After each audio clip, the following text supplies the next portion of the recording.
Gerald Weston dropped the termination letter on Diane Calloway's desk without looking at her, the way a man drops a receipt for something he already stopped caring about. 47 people watched from across the open floor. Nobody said a word.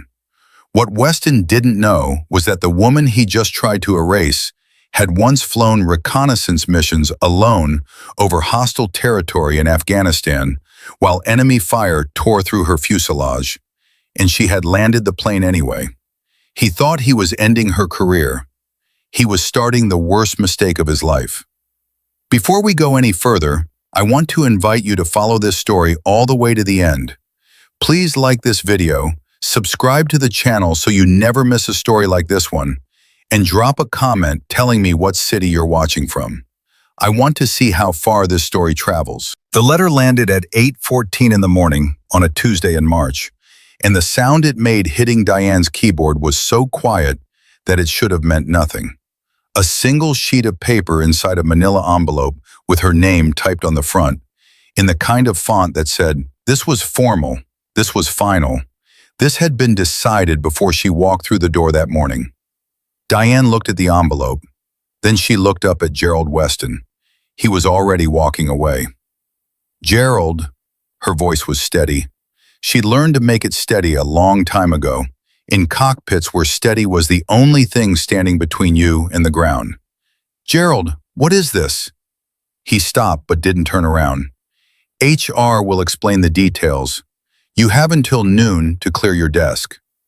"You're not even going to look at me." He turned then, and what Diane saw on his face wasn't anger. It wasn't even contempt. It was something worse than both of those things. It was the expression of a man who has already moved on, who has already replaced you in his mind with whoever comes next, who sees you as an inconvenience that has been resolved. "Diane," he said, in the tone people use when they're tired of a conversation that hasn't started yet, "this is a business decision. It's not personal." "A child died, Gerald." The floor went so quiet Diane could hear the ventilation system running overhead. "That has nothing to do with this facility's operational decisions." "It has everything to do with this facility's operational decisions. That's exactly what I put in my report. The insulin shipment that was rerouted away from the Shelby County Community Clinic on February 19th, the same clinic that serves uninsured pediatric patients. The same shipment that should have arrived before Marcus Webb ran out of his emergency supply." Diane's voice hadn't risen. She was aware that it hadn't, aware that every person in that room was listening, aware that this mattered. Marcus Webb was 9 years old. He died in diabetic ketoacidosis in a county hospital 3 days after that shipment was rerouted. I documented it. I submitted the report through the internal compliance channel like the policy says to do.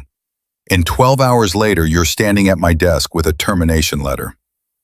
Weston's jaw tightened, just barely, but Diane had been trained to notice small movements in hostile environments, and she noticed that one. "Your employment with Meridian Medical Logistics is terminated effective immediately due to repeated violations of communication protocol and misuse of internal reporting systems for purposes outside their intended scope." That's what the letter says. That's all there is to say. He turned to walk away again. "I kept the documentation," Diane said. "Copies, off-site." He didn't stop walking that time. She opened the envelope in the bathroom. Tempsped in the bathroom on shelf time. She opened the envelope in the bathroom in the Shotum, weather generating to most the onset statistic picture with lodges along important. She moved in and fetid by self-adary. She promised aboutness and more stopping the week instead of the university leader to Black 2021. Then we notice she doesn't know that you can't believe them in the most in your life. She opened the envelope in the bathroom in the Shotum in the 16 of notification. She opened the envelope in the bathroom in the Shotum for most of life. She opened the envelope in the bathroom in the 16 of notification. She opened the envelope in the bathroom in the Shotum in the 16 of notification. She opened the envelope in the bathroom in the shotum in the 16 of notification. She opened the envelope in the bathroom in the shotum in the 16 of notification. She opened the envelope in the bathroom in the shotum in the 16 of notification. She moved in there another point when they own percent of the month in the meth within the envelopes. They only will much of the shot of more provinces. She opened the envelope in the bathroom in the shotum in the 16 of notification. She opened the envelope in the bathroom in the shotum in the 16 of notification. She opened the envelope in the bathroom in the shotum in the 16 of notification. She opened the envelope in the bathroom in the shotum in the 16 of notification. She opened the envelope in the bathroom in the shotum in the 16 of notification. She opened the envelope in the bathroom in the shotum in the 16 of notification. She opened the envelope in the bathroom in the shotum in the 16 of notification. She opened the envelope in the bathroom in the shotum in the 16 of notification. She opened the envelope in the bathroom in the shotum in the 16 of notification. She opened the envelope in the bathroom in the shotum in the 16 of notification. She opened the envelope in the bathroom in the shotum in the 16 of notification. She opened the envelope in the bathroom in the shotum in the 16 of notification. She opened the envelope in the bathroom in the shotum in the 16 of notification. She opened the envelope in the bathroom in the shotum in the 16 of notification. She opened the envelope in the bathroom in the shotum in the 16 of notification. She opened the envelope in the bathroom in the shotum in the 16 of notification. She opened the envelope in the bathroom in the shotum in the 16 of notification. She opened the envelope in the bathroom in the shotum in the 16 of notification. She opened the envelope in the bathroom in the shotum in the 16 of notification. She will it picture in Sophory in a couple maths of what this math with this in here, which we speak time in the 16 of notification. She speak form in the 16 of notification. She will it in their meth, which all the meth is in paid when they make it integer to release a new self-adary to an important, a building in self-adary. A building in self-adary to protected method for the date and the footpates in paid.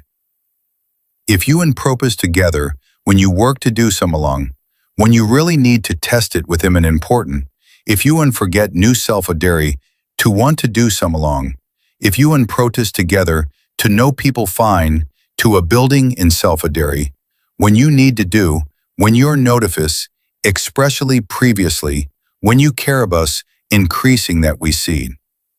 If you and protest together to know people fine to want to do some along, if you and protest to get, you caribus and make some along. You can see that previous, for you in self-adary, to caribus and make some along. When you caribus every answer and protected method to it, imagine, imagine, imagine. And then we talk about self, when you caribus and make some along. If you and protest together, when you find the previous, if you and protest to get, you caribus and make some along. You can see that previous, for you in self-adary, to a previous and make some along. If you were far them just coming up, to protect it method on our texting, imagine. When you talk about self, when you take into the previously, imagine, imagine. And now we said what previous lived, when you break in for them, or imagine, or find the upset when you prevail to be propess to the humble. She quickly in the new self-adary, that to every people fine, to the new self-adary, and that we will previous lived, to be previous in self-adary. If you in protest to get, when you previous lived to be, and make this inner, and how wet we be prevail, when you previous lived to be, and make this inner, when you do it previous lived, and make this inner, when you previous lived, and make this inner. She opened the envelope in the bathroom because she needed 30 seconds alone, and the bathroom was the only place that offered that. The termination letter was exactly what Weston had described. Formal language, HR signatures, a section at the bottom about returning her badge and building access card before noon. She read it twice, feeling something cold and methodical settle into her chest. The same thing that had settled there years ago when a mission went sideways and the options narrowed to exactly one. Assess, adapt, don't panic. She pulled out her phone and called her daughter first. Kayla answered on the second ring, still sounding half asleep. She was 16 and it was a school day, but Kayla had never been a morning person, and Diane had stopped fighting that battle 3 years ago. "Mom, it's like 8 in the morning." "I know. I wanted to hear your voice." A pause. Kayla was sharp, always had been, the kind of kid who heard what you weren't saying. "What happened?" "I'll tell you tonight. Everything is fine. Go to school." "Mom, Kayla, go to school. I love you." Diane ended the call before her daughter could ask the questions she didn't have answers to yet. She looked at herself in the mirror for a moment. 47 years old, hair pulled back, uniform she'd worn to this job for 3 years, the Meridian Medical Logistics polo shirt in navy blue that she'd never particularly liked, but had worn without complaint because the job paid her mortgage and her daughter's orthodontist bills, and the lease on the second-hand Honda that got them both where they needed to go. The job she had taken after the divorce because it used her logistics training without requiring her to talk about where that training had come from. She'd been very deliberate about not talking about where it had come from. She went back to her desk and started packing. Marcus from the loading dock appeared at the edge of her workspace around 8:45. He was 26, broad-shouldered, the kind of young man who reminded her of some of the crew chiefs she'd worked with overseas, people who knew how to do their jobs without needing anyone to explain why the job mattered. He looked at the cardboard box she was filling with a small accumulation of 3 years, and he didn't say anything right away. "I heard what you said to Weston," he finally told her, "about the kid. Marcus, you don't need to get involved in this." "I'm not getting involved. I'm just saying I heard it." He lowered his voice. "I've been driving the regional routes for 2 years. I know the Shelby County Clinic run, and I know it got pulled from the schedule in February. They told us it was a route consolidation." Diane looked at him. "Who told you that?" "Weston's office, same as always." Marcus glanced around, checking sightlines. "Diane, there's been 3 other routes pulled from the community clinic schedule in the last 14 months. I didn't think anything of it at the time because they always have a reason. Route optimization, fuel costs, renegotiated contracts. But if you're saying a kid died because of the February reroute, I'm not asking you to say anything to anyone, Marcus." "I know you're not." He set a folded piece of paper on top of her cardboard box. "That's my personal cell, not the company line, my personal number, in case you need someone who knows the routes." He walked away before she could respond. Diane looked at the number for a moment, then tucked it into her jacket pocket. She turned in her badge at 10 minutes before noon. The HR coordinator, a woman named Patricia who had always been pleasant in the way that people are pleasant when they're paid to be pleasant, handed her a final paycheck summary and a packet of forms about Cobra health coverage and directed her to a sentence in the termination agreement about non-disclosure. Diane read that sentence twice. "I'm not signing this," she said. Patricia blinked. "The non-disclosure clause is standard in all separation agreements." "Standard is fine. This clause prohibits me from discussing any internal communications I was party to during my employment, including communications related to logistics operations, regulatory compliance, and safety reporting." "That's not standard. That's a gag order."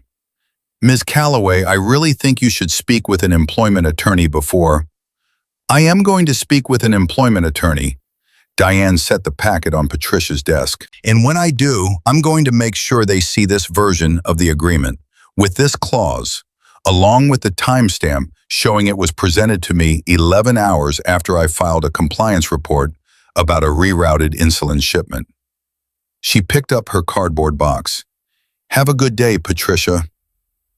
The drive home took 22 minutes, and Diane spent all of it running numbers in her head. The mortgage was due in 18 days. She had 11 weeks of savings if she was careful. Kayla's spring semester school fees were already paid through May. The Honda lease ran through August. Manageable.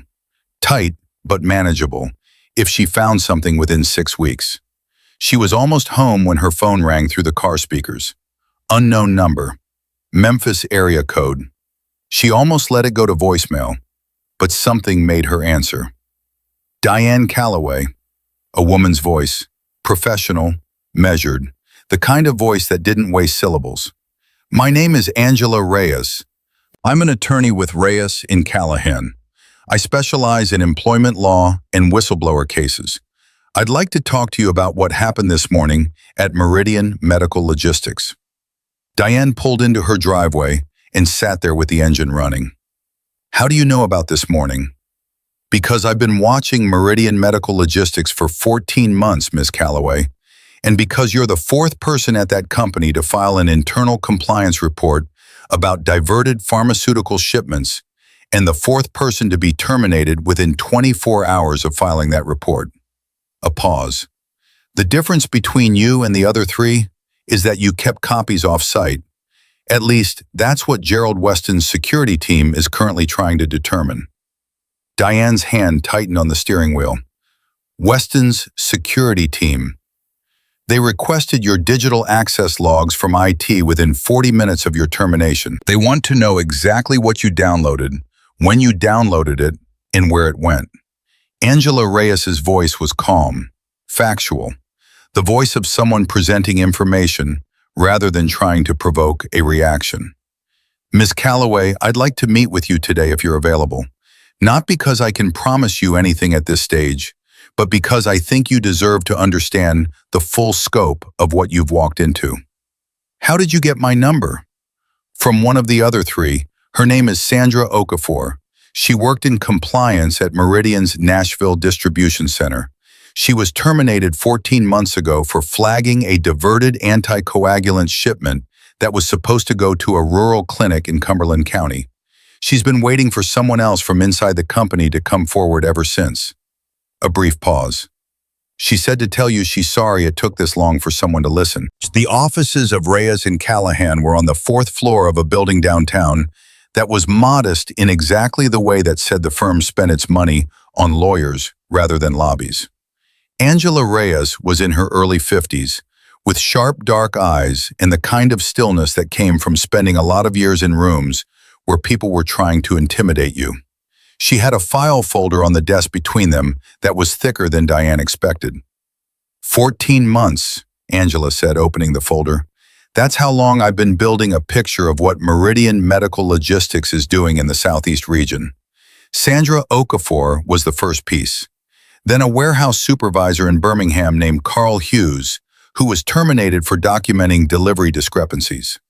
Then a route coordinator in Knoxville named Denise Park, who was fired after she started asking questions about billing irregularities on community clinic accounts.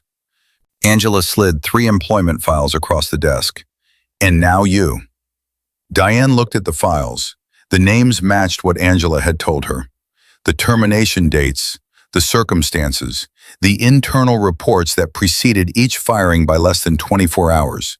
The pattern was so clean it was almost elegant. What are they rerouting and where is it going? Diane said. Insulin, anticoagulants, blood pressure medication, pediatric antibiotics. All of it originally contracted for delivery to rural and underserved community health clinics across Tennessee, Arkansas, and Mississippi. Clinics that serve patients who are either uninsured or on Medicaid. Patients who can't absorb a supply disruption the way a private hospital can. Angela pulled up a spreadsheet on her laptop and turned it toward Diane. The shipments are being rerouted to private hospital networks and specialty pharmacy chains that pay significantly higher per-unit prices. The difference in revenue goes back to Meridian through a subsidiary company called MedRoute Partners, LLC, which is nominally a logistics consulting firm, but which exists almost entirely to collect the markup from the rerouted shipments. Diane stared at the numbers. Who owns MedRoute Partners? Angela looked at her steadily. Gerald Weston holds a 40% stake. 3 members of Meridian's Regional Advisory Board hold the remaining 60%. The room was very quiet for a moment. Marcus Webb was 9 years old, Diane said. Yes, and he's not the only one. We've identified 2 other probable cases in the last 18 months where patients at community health facilities experience critical medication disruptions during periods when their scheduled deliveries were rerouted. One was a 58-year-old diabetic woman in rural Arkansas. One was an 11-year-old boy in Mississippi with a blood clotting disorder. Angela's voice was steady but not cold. She said the words the way someone says them when they've been sitting with them for a long time and haven't found a way to make them lighter. We can't prove causation definitively yet. That's what we're working toward. How? Documentation, internal communications, financial records, and witnesses. Angela looked at Diane. People who were inside the system and saw what was happening. People with credibility that's hard to attack. She paused. Ms. Calloway, I need to ask you something directly. Your employment file at Meridian lists your background as military logistics and aviation operations, which is how you qualified for the cargo coordination role. But I did some research before this meeting. There's more to that background than Meridian's HR department knew about, isn't there? Diane held the lawyer's gaze. She'd spent 5 years not talking about this. She'd been deliberate about it, careful. She'd taken the job at Meridian specifically because it didn't require her to put the full picture on paper. What did you find? Enough to understand that Gerald Weston fired the wrong person. Angela closed the folder.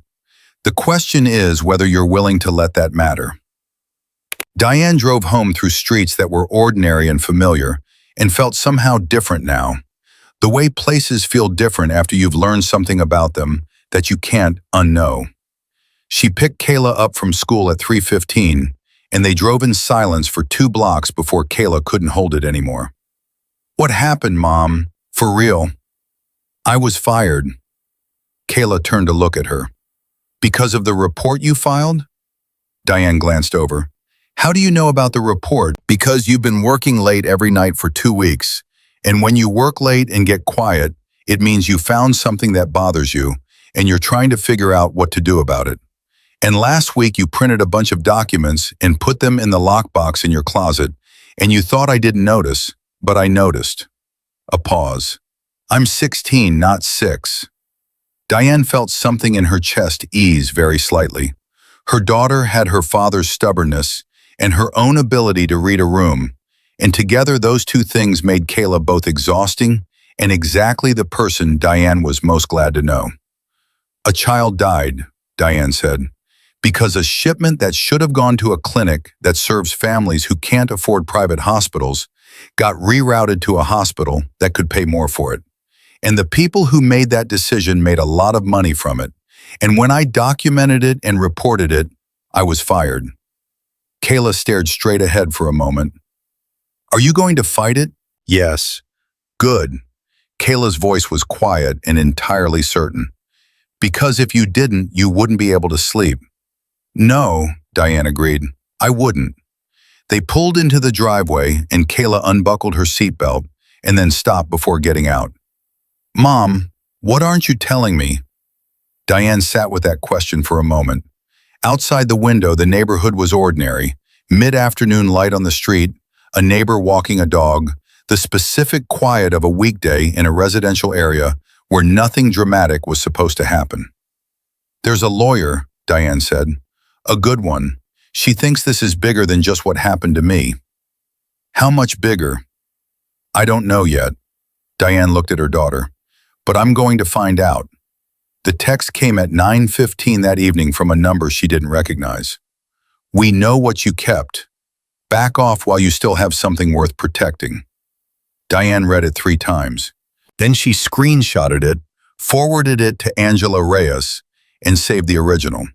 Then she sat at her kitchen table and thought about the text for a long time. The language was designed to suggest vulnerability, to make her think about Kayla, about the Honda, about the mortgage, about everything she stood to lose. It was a very specific kind of threat, the kind that never quite states what it's threatening, so the person receiving it fills in the blank with their own worst fear. Diane had been in situations where people were trying to calculate her worst fear and use it to control her. She'd learned a long time ago that the only way to defeat that strategy was to refuse to let fear do the math for you. She called Angela. I got a text, she said when Angela answered. Someone's watching. Yes, Angela didn't sound surprised. Weston's people move faster than I expected. That tells me they're more worried than their public posture suggests. A brief pause. Diane, I need to ask you to do something that's going to feel counterintuitive. I need you to keep your normal routine tomorrow. Don't make any visible changes to your behavior. Go to the grocery store. Take Kayla to school. Act like a person who received a threat and is thinking about backing down. You want them to think it worked. I want them to stop watching long enough for us to do what we need to do next without an audience. A pause. Can you do that? I flew reconnaissance missions for 12 years, Diane said. I know how to move when people are watching. Angela was quiet for a moment. Then she said quietly, I think I'm starting to understand who you are, Miss Calloway.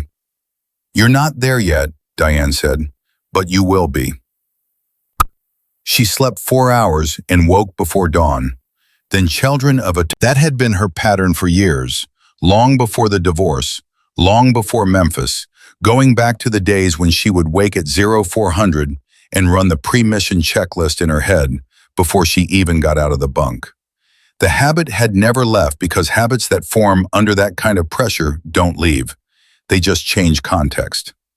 Diane made coffee and sat at the kitchen table with the documents she'd kept off-site. She'd printed them weeks ago, long before she filed the formal report, because she had learned years ago that the version of events that survives is the version that's been documented in triplicate and stored somewhere that can't be accessed by the people who would prefer it didn't exist. She spread the documents across the table and went through them again, slowly, the way she had gone through mission briefings, looking for the details that connected to other details, looking for the shape of what she was actually looking at. The February 19th reroute was a single data point, but the pattern Angela had shown her went back 14 months, and as Diane traced the shipment logs against the delivery records, she found something that hadn't been in Angela's file. Something smaller, something that on its own would have meant nothing, but against the background of everything else meant something very specific. The rerouted shipments weren't just going to higher-paying private hospitals. Some of them, about 30% by Diane's rough calculation, were going to facilities that had no obvious reason to order that specific medication at that specific time. The quantities didn't match typical institutional procurement.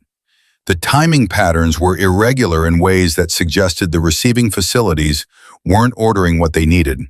They were ordering what was available.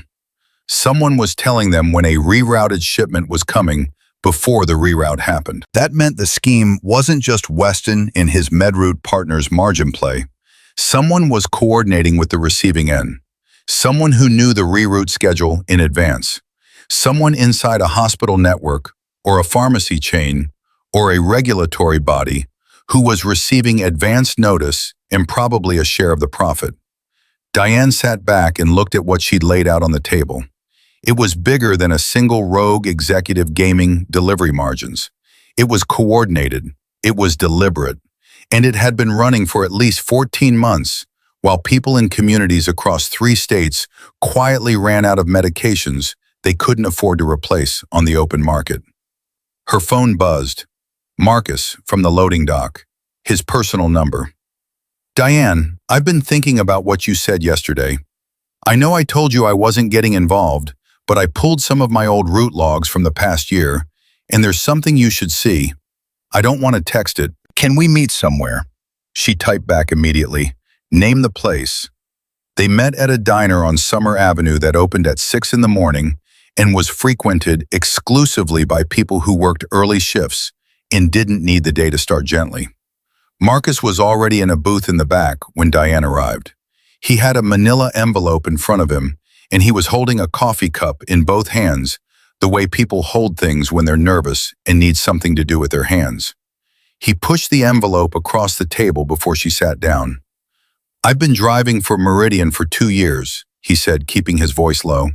I've got personal route logs, my own records, going back 22 months because I keep them. My dad told me to always keep your own records in any job involving transport, because if something goes wrong, the company's records will tell one story, and you need to be able to tell another. So I do. He nodded at the envelope. Inside that is every community clinic delivery I was supposed to make in the last 22 months, with dates, times, and manifest numbers. And then I went back and pulled the actual delivery confirmations from the clinic intake logs for the same period, because the clinics keep their own intake records, and I've got a contact at the Shelby County Clinic who let me access them. Diane opened the envelope. The discrepancy was immediately visible. 37 scheduled deliveries to community health facilities across Weston's region over 22 months. 11 confirmed as completed. 26 either rerouted, delayed without documentation, or simply absent from the receiving clinic's intake logs with no record of cancellation. 26, she said, 26 times in less than 2 years. And that's just my routes. I don't have visibility into the other drivers' logs. Marcus wrapped his hands tighter around the coffee cup. Diane, I've been driving those community routes long enough to know some of the people at those clinics. I know the nurses by name. I know which patients wait for which deliveries. His jaw was tight. I knew Marcus Webb. Not well, but I'd seen him at the Shelby County Clinic twice when I made deliveries. His mom used to bring him after school. The diner was filling up around them, early shift workers and truckers and people whose days started before the world was quite awake. And none of them were paying any attention to the 2 people in the back booth with a manila envelope and the particular silence of people sitting with facts that are heavier than they expected. I know what you're going to do, Marcus said. I know you're going to fight this, and I know it's going to cost you. He met her eyes. I want you to know I'll testify, whatever you need, whenever you need it. I'll tell them what I drove, what I was told, and what I watched happen to those delivery schedules. A pause. Marcus Webb's mom shouldn't have to wonder why. She deserves to know what really happened to her kid. Diane looked at the young man across the table. She thought about all the people she'd known who were brave in circumstances where bravery was the dangerous option, who chose it anyway because the alternative was a version of themselves they couldn't live inside. Okay, she said, then let's make sure she finds out. She called as she binged Angela from the parking lot. I have new documentation, she said, physical logs from a secondary source, route discrepancies going back 22 months, 26 undelivered or rerouted shipments to community facilities in Weston's region alone. Angela was quiet for exactly 3 seconds. Then, how reliable is the source? He drives the routes. He kept his own records because his father told him to. And he watched a 9-year-old boy die, and he knows what it means. Diane looked at the diner, at Marcus still visible through the window, still holding his coffee cup. He's willing to testify. Diane. Angela's voice had shifted. Not louder, not faster, but different. The way a voice changes when it moves from caution to something that requires a different kind of attention. This morning, I received a call from a federal investigator with the Department of Health and Human Services Office of Inspector General. They've been running a parallel investigation into pharmaceutical supply chain irregularities in the Southeast region for 11 months. They asked me if I knew anything about a compliance report filed at Meridian Medical Logistics in the last 48 hours. Diane stood very still in the morning air. They already knew about my report. They knew something had been filed. They didn't know by whom. I didn't confirm anything. A pause. But Diane, if the federal investigation and our civil case are looking at the same underlying conduct, and if your documentation fills gaps in what they've been building, this stops being an employment lawsuit very quickly. What does it become? It becomes something that people in very expensive suits are going to want to make go away before it reaches a courtroom. Angela's voice was level, which means the pressure on you is about to increase significantly. The text you received last night is going to look mild compared to what comes next. Diane looked up at the sky over Memphis. It was pale and clear, the kind of morning that didn't announce what it was going to become. "Let it come," she said. She had landed a damaged plane in a crosswind at night on a runway with one working light. She had made decisions in seconds that other people got to debate for years in comfortable rooms. She had learned a long time ago that the people who tried to intimidate you were counting on you to imagine what they might do. They were counting on your imagination to do the work for them. She had learned to stop imagining and start acting instead. Gerald Weston had dropped a termination letter on her desk and walked away without looking at her, confident that she would fold, that she would calculate the costs and decide the fight wasn't worth it, that she would disappear the way the others had disappeared. He had no idea what he'd started. And somewhere in a county hospital on the eastern edge of Memphis, a woman named Teresa Webb was still sitting in the chair she'd been sitting in the night they told her about her son. And she still didn't know the real reason it had happened, and she deserved to know. And Diane Calloway had spent her whole adult life making sure that the people who deserved things got them. She walked back to her car. She had work to do. Angela called back 40 minutes after Diane got home, and the first thing she said was, "Don't go online today." Diane was already online. She'd been sitting at her kitchen table with her laptop open since 7:30. And what she'd found in the first 20 minutes had made her set her coffee down and not pick it up again. "I'm already seeing it," Diane said. "How bad?" Someone posted on a logistics industry forum last night, anonymous, says a former Meridian employee was terminated for falsifying compliance reports and attempting to extort management with fabricated documentation. Diane kept her voice flat. There's a follow-up comment linking to a LinkedIn profile that no longer exists. Mine. Someone created it and deleted it, but the cache is still visible in the forum thread. Angela didn't say anything for a moment. Screenshots. Everything. Time-stamped. Already done. Good, because this is how they operate. They don't come at you directly. They poison the water first. By the time you're talking to a potential employer, or a journalist, or a federal investigator, there's already a layer of doubt floating around your name. Angela's voice was controlled, but tight. "Diane, I need you to stay off social media entirely. Don't respond to anything. Don't correct anything. Let them think it's working." "While we do what?" "While I make 3 phone calls that I've been waiting to make for 11 months. A pause. "The HHS investigator I mentioned this morning, his name is David Okafor." Diane stopped. "Okafor? Sandra's brother. He's been at the Office of Inspector General for 9 years. He opened the parallel investigation after Sandra was fired and told him what she'd seen at the Nashville Distribution Center. He couldn't tell her because of the active investigation. She didn't know.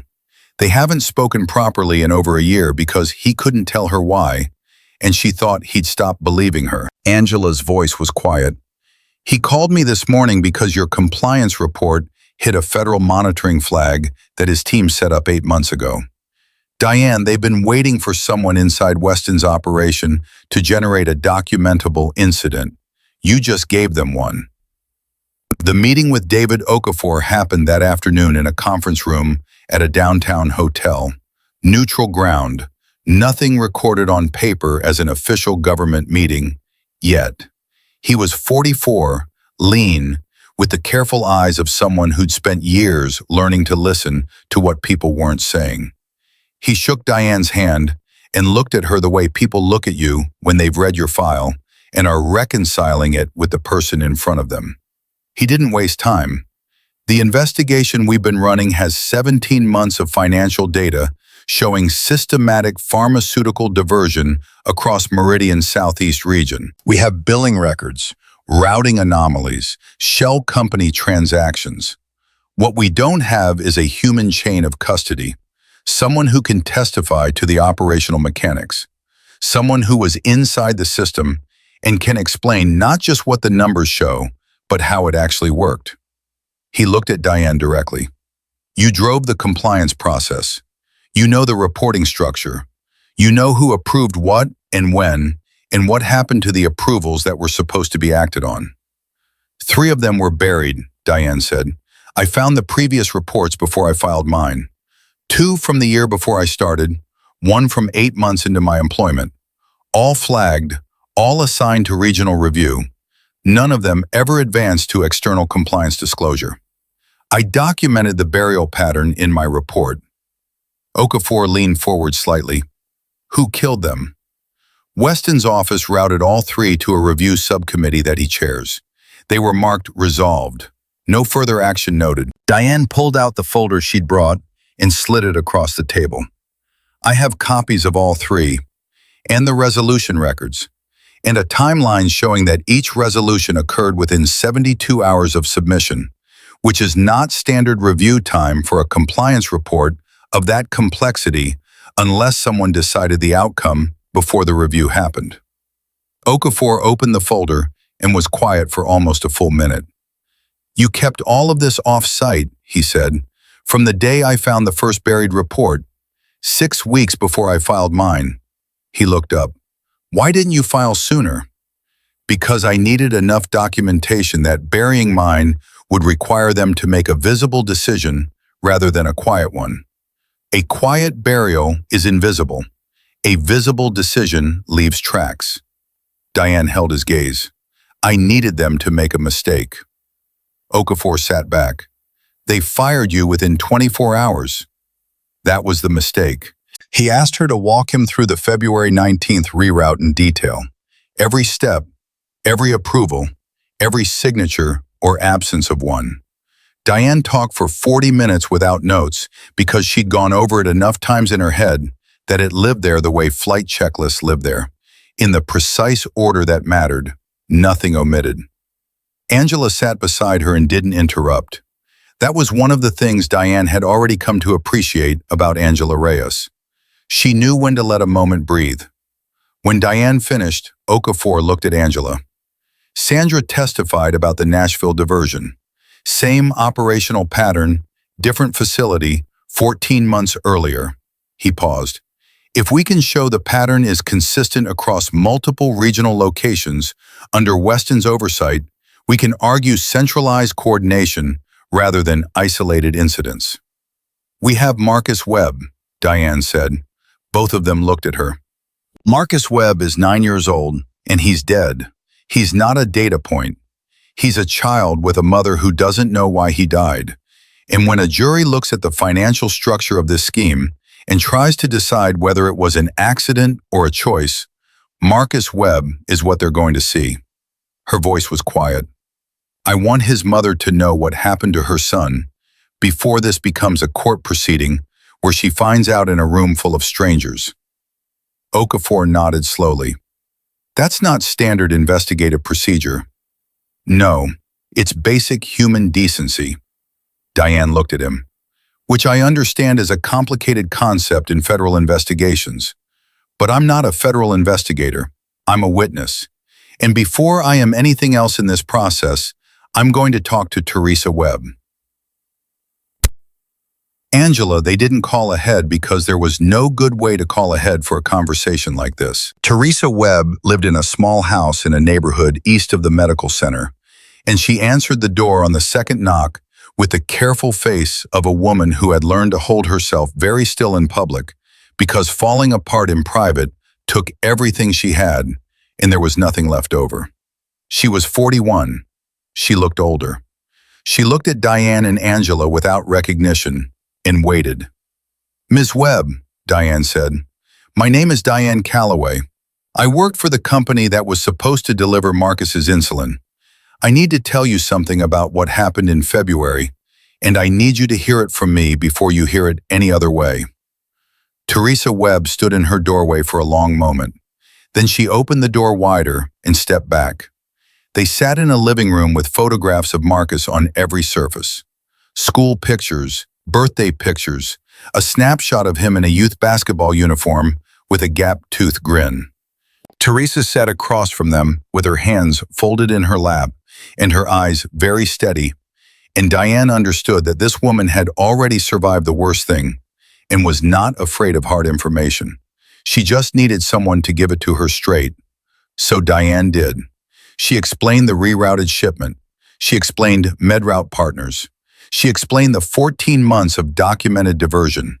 She explained that Marcus's insulin had been redirected to a private hospital pharmacy that paid a higher price for it, and that the decision to redirect it had been made by men who knew the Shelby County Clinic ran on a tight supply margin and made it anyway. Teresa Webb didn't cry. She sat with her hands folded, and she listened to every word. And when Diane finished, she was quiet for a long time. "They knew," she finally said, not a question. "The people who made the decision knew that community clinics operate on thin inventory. Whether they calculated the specific risk to a specific patient, I can't tell you. But they knew the system they were exploiting, and they kept exploiting it. And they fired you for saying so." "Yes." Teresa looked at her for a moment. "What do you need from me?" "Nothing right now. I wanted you to know the truth before this becomes a legal proceeding. You deserve to decide for yourself what you want to do with it."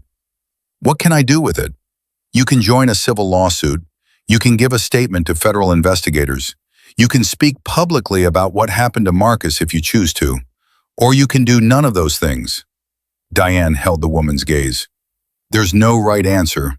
You already gave more than anyone should have to give."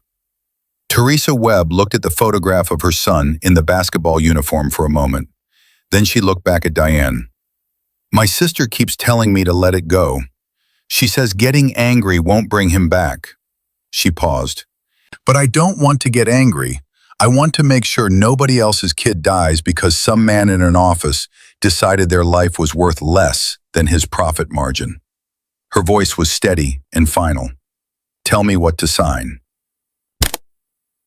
Angela had the big testure where temperature false and attempting the text of word. Angela had the crown states of studies now which work never impasse to take it invest. Angela effective meets the briefest family misted, is close to the power, and they want to get angry. Angela had the sign that the preliminary paperwork in her bag. She hadn't brought it assuming Teresa would agree. She'd brought it because she was the kind of lawyer who prepared for every version of a conversation. They were back in the car 40 minutes later, and Angela didn't say anything for the first 2 blocks. Then she said quietly, "You were right to come here first." "I know." "Okafor isn't going to love that we moved without coordinating with him. Okafor's investigation has been running for 17 months. He can absorb one afternoon." Diane looked out the window.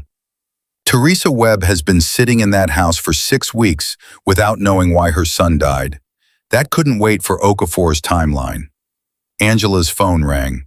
She put it on speaker. It was one of her associates, a young man named Kevin, who did the financial forensics work and who had the specific energy of someone who had just found something and was trying not to let the finding outrun the professionalism.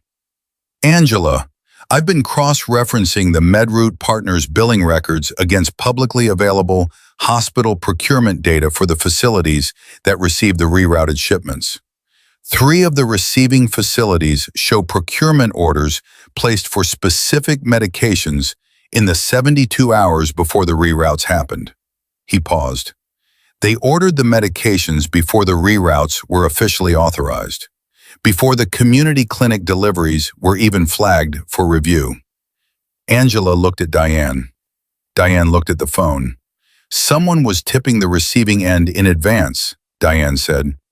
Yes, and it gets more specific. 2 of the 3 facilities that placed early orders are affiliated with a regional hospital network called Cornerstone Health Partners. The network's logistics procurement is managed by a subsidiary.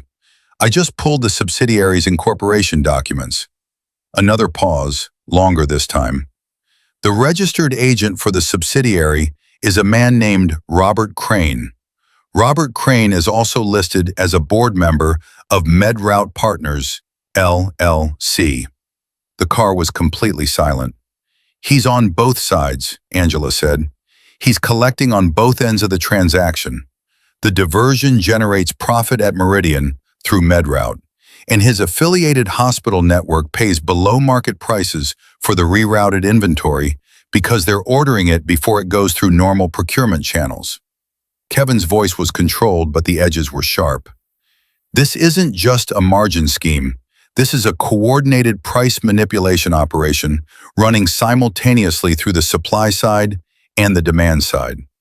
Diane called Okafor before they reached the office. He picked up on the first ring, which told her he'd been waiting. Crane, she said. Robert Crane. Tell me you already know that name. A brief pause. He's been a secondary target for 6 months. We couldn't establish the connection firmly enough to include him in the primary case structure. What do you have? Diane walked him through what Kevin had found. She kept it precise. Dates, entities, the pre-positioning of procurement orders. When she finished, Okafor was quiet for 4 seconds. She counted. That's the link we've been missing, he said. If we can document that the receiving facilities were placing orders in advance of the official reroute authorizations, we can prove foreknowledge on the demand side. That moves this from a supplier fraud case to a coordinated conspiracy charge. How many people does that implicate? At minimum, Weston, Crane, and whoever in Cornerstone Health's procurement chain was actually placing the early orders. Potentially board members at both organizations, if we can show approval chains. Okafor's voice shifted slightly. Diane, I need your physical documentation by tomorrow morning. Everything you have.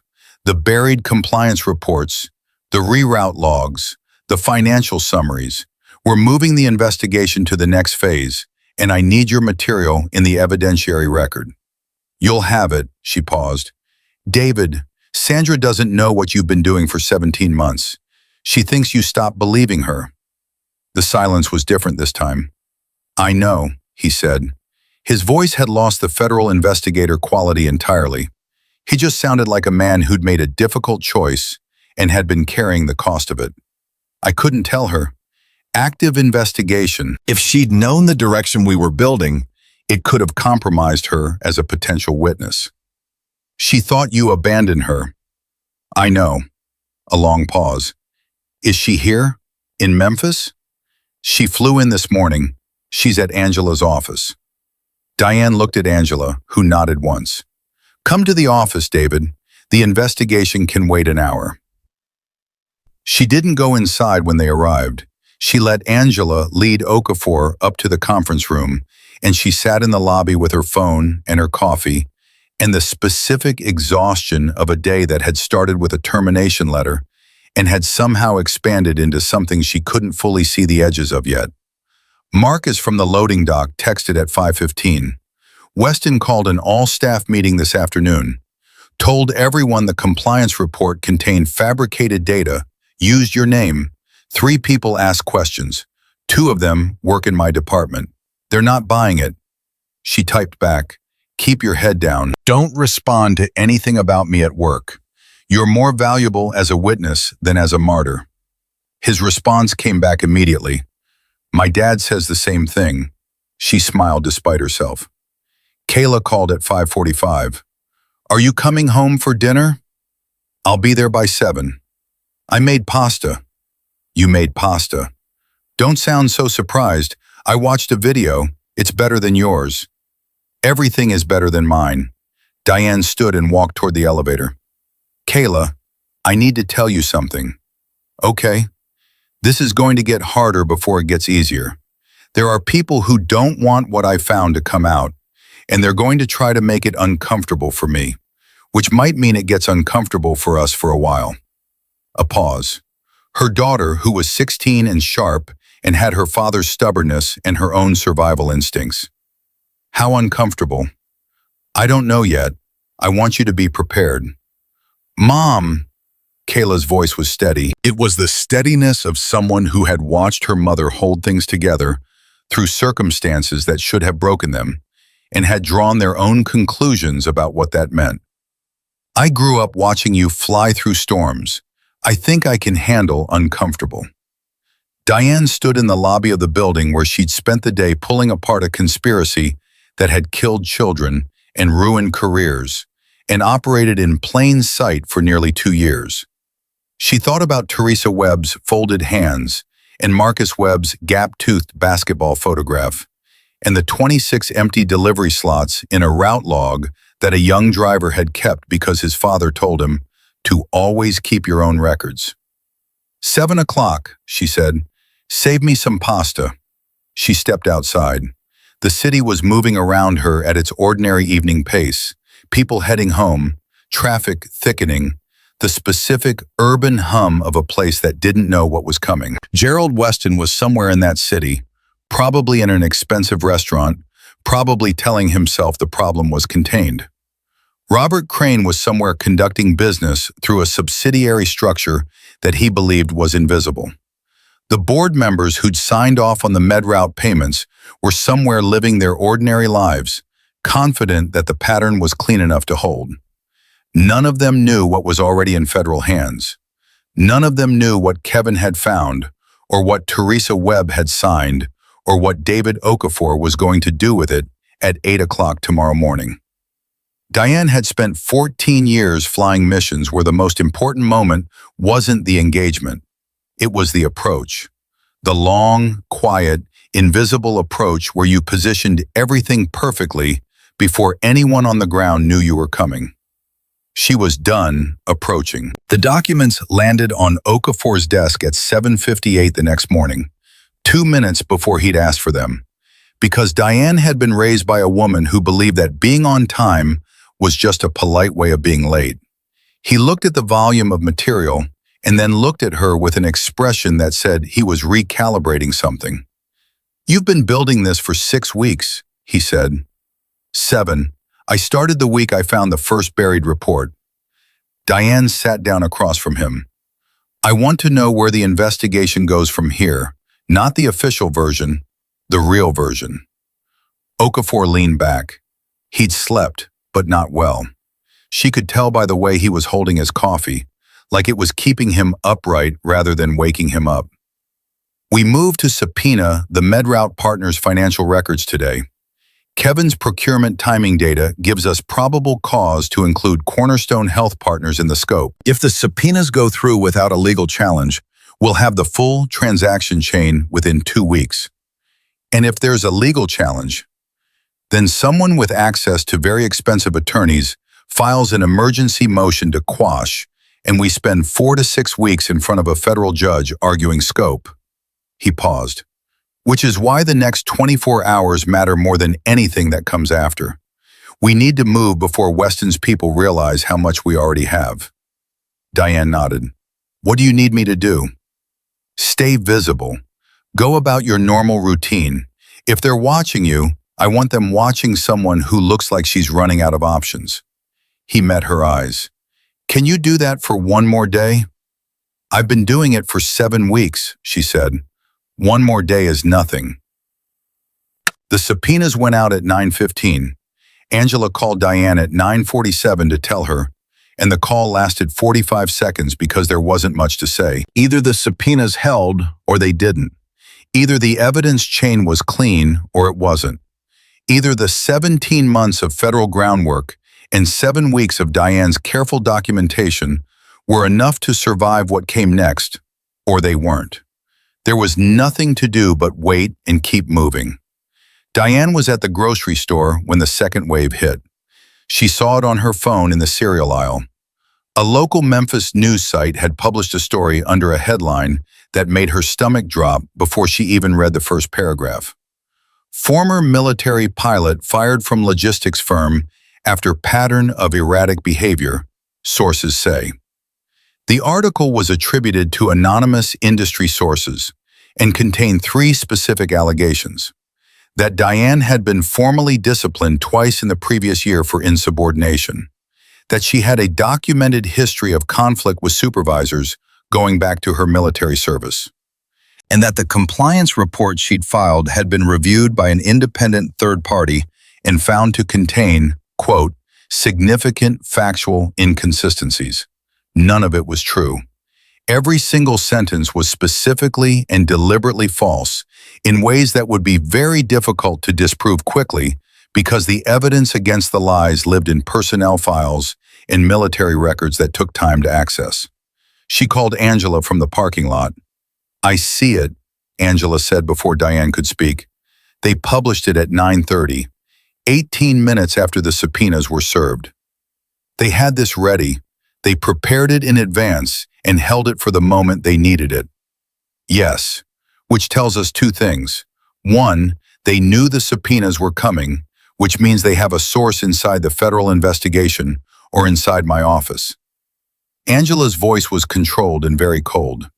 And two, they're scared enough to burn a prepared asset. They wouldn't release this unless they felt the walls moving. Diane sat with that for a moment. A source inside the investigation or inside Angela's office. Either possibility was serious. One was a leak. One was a betrayal.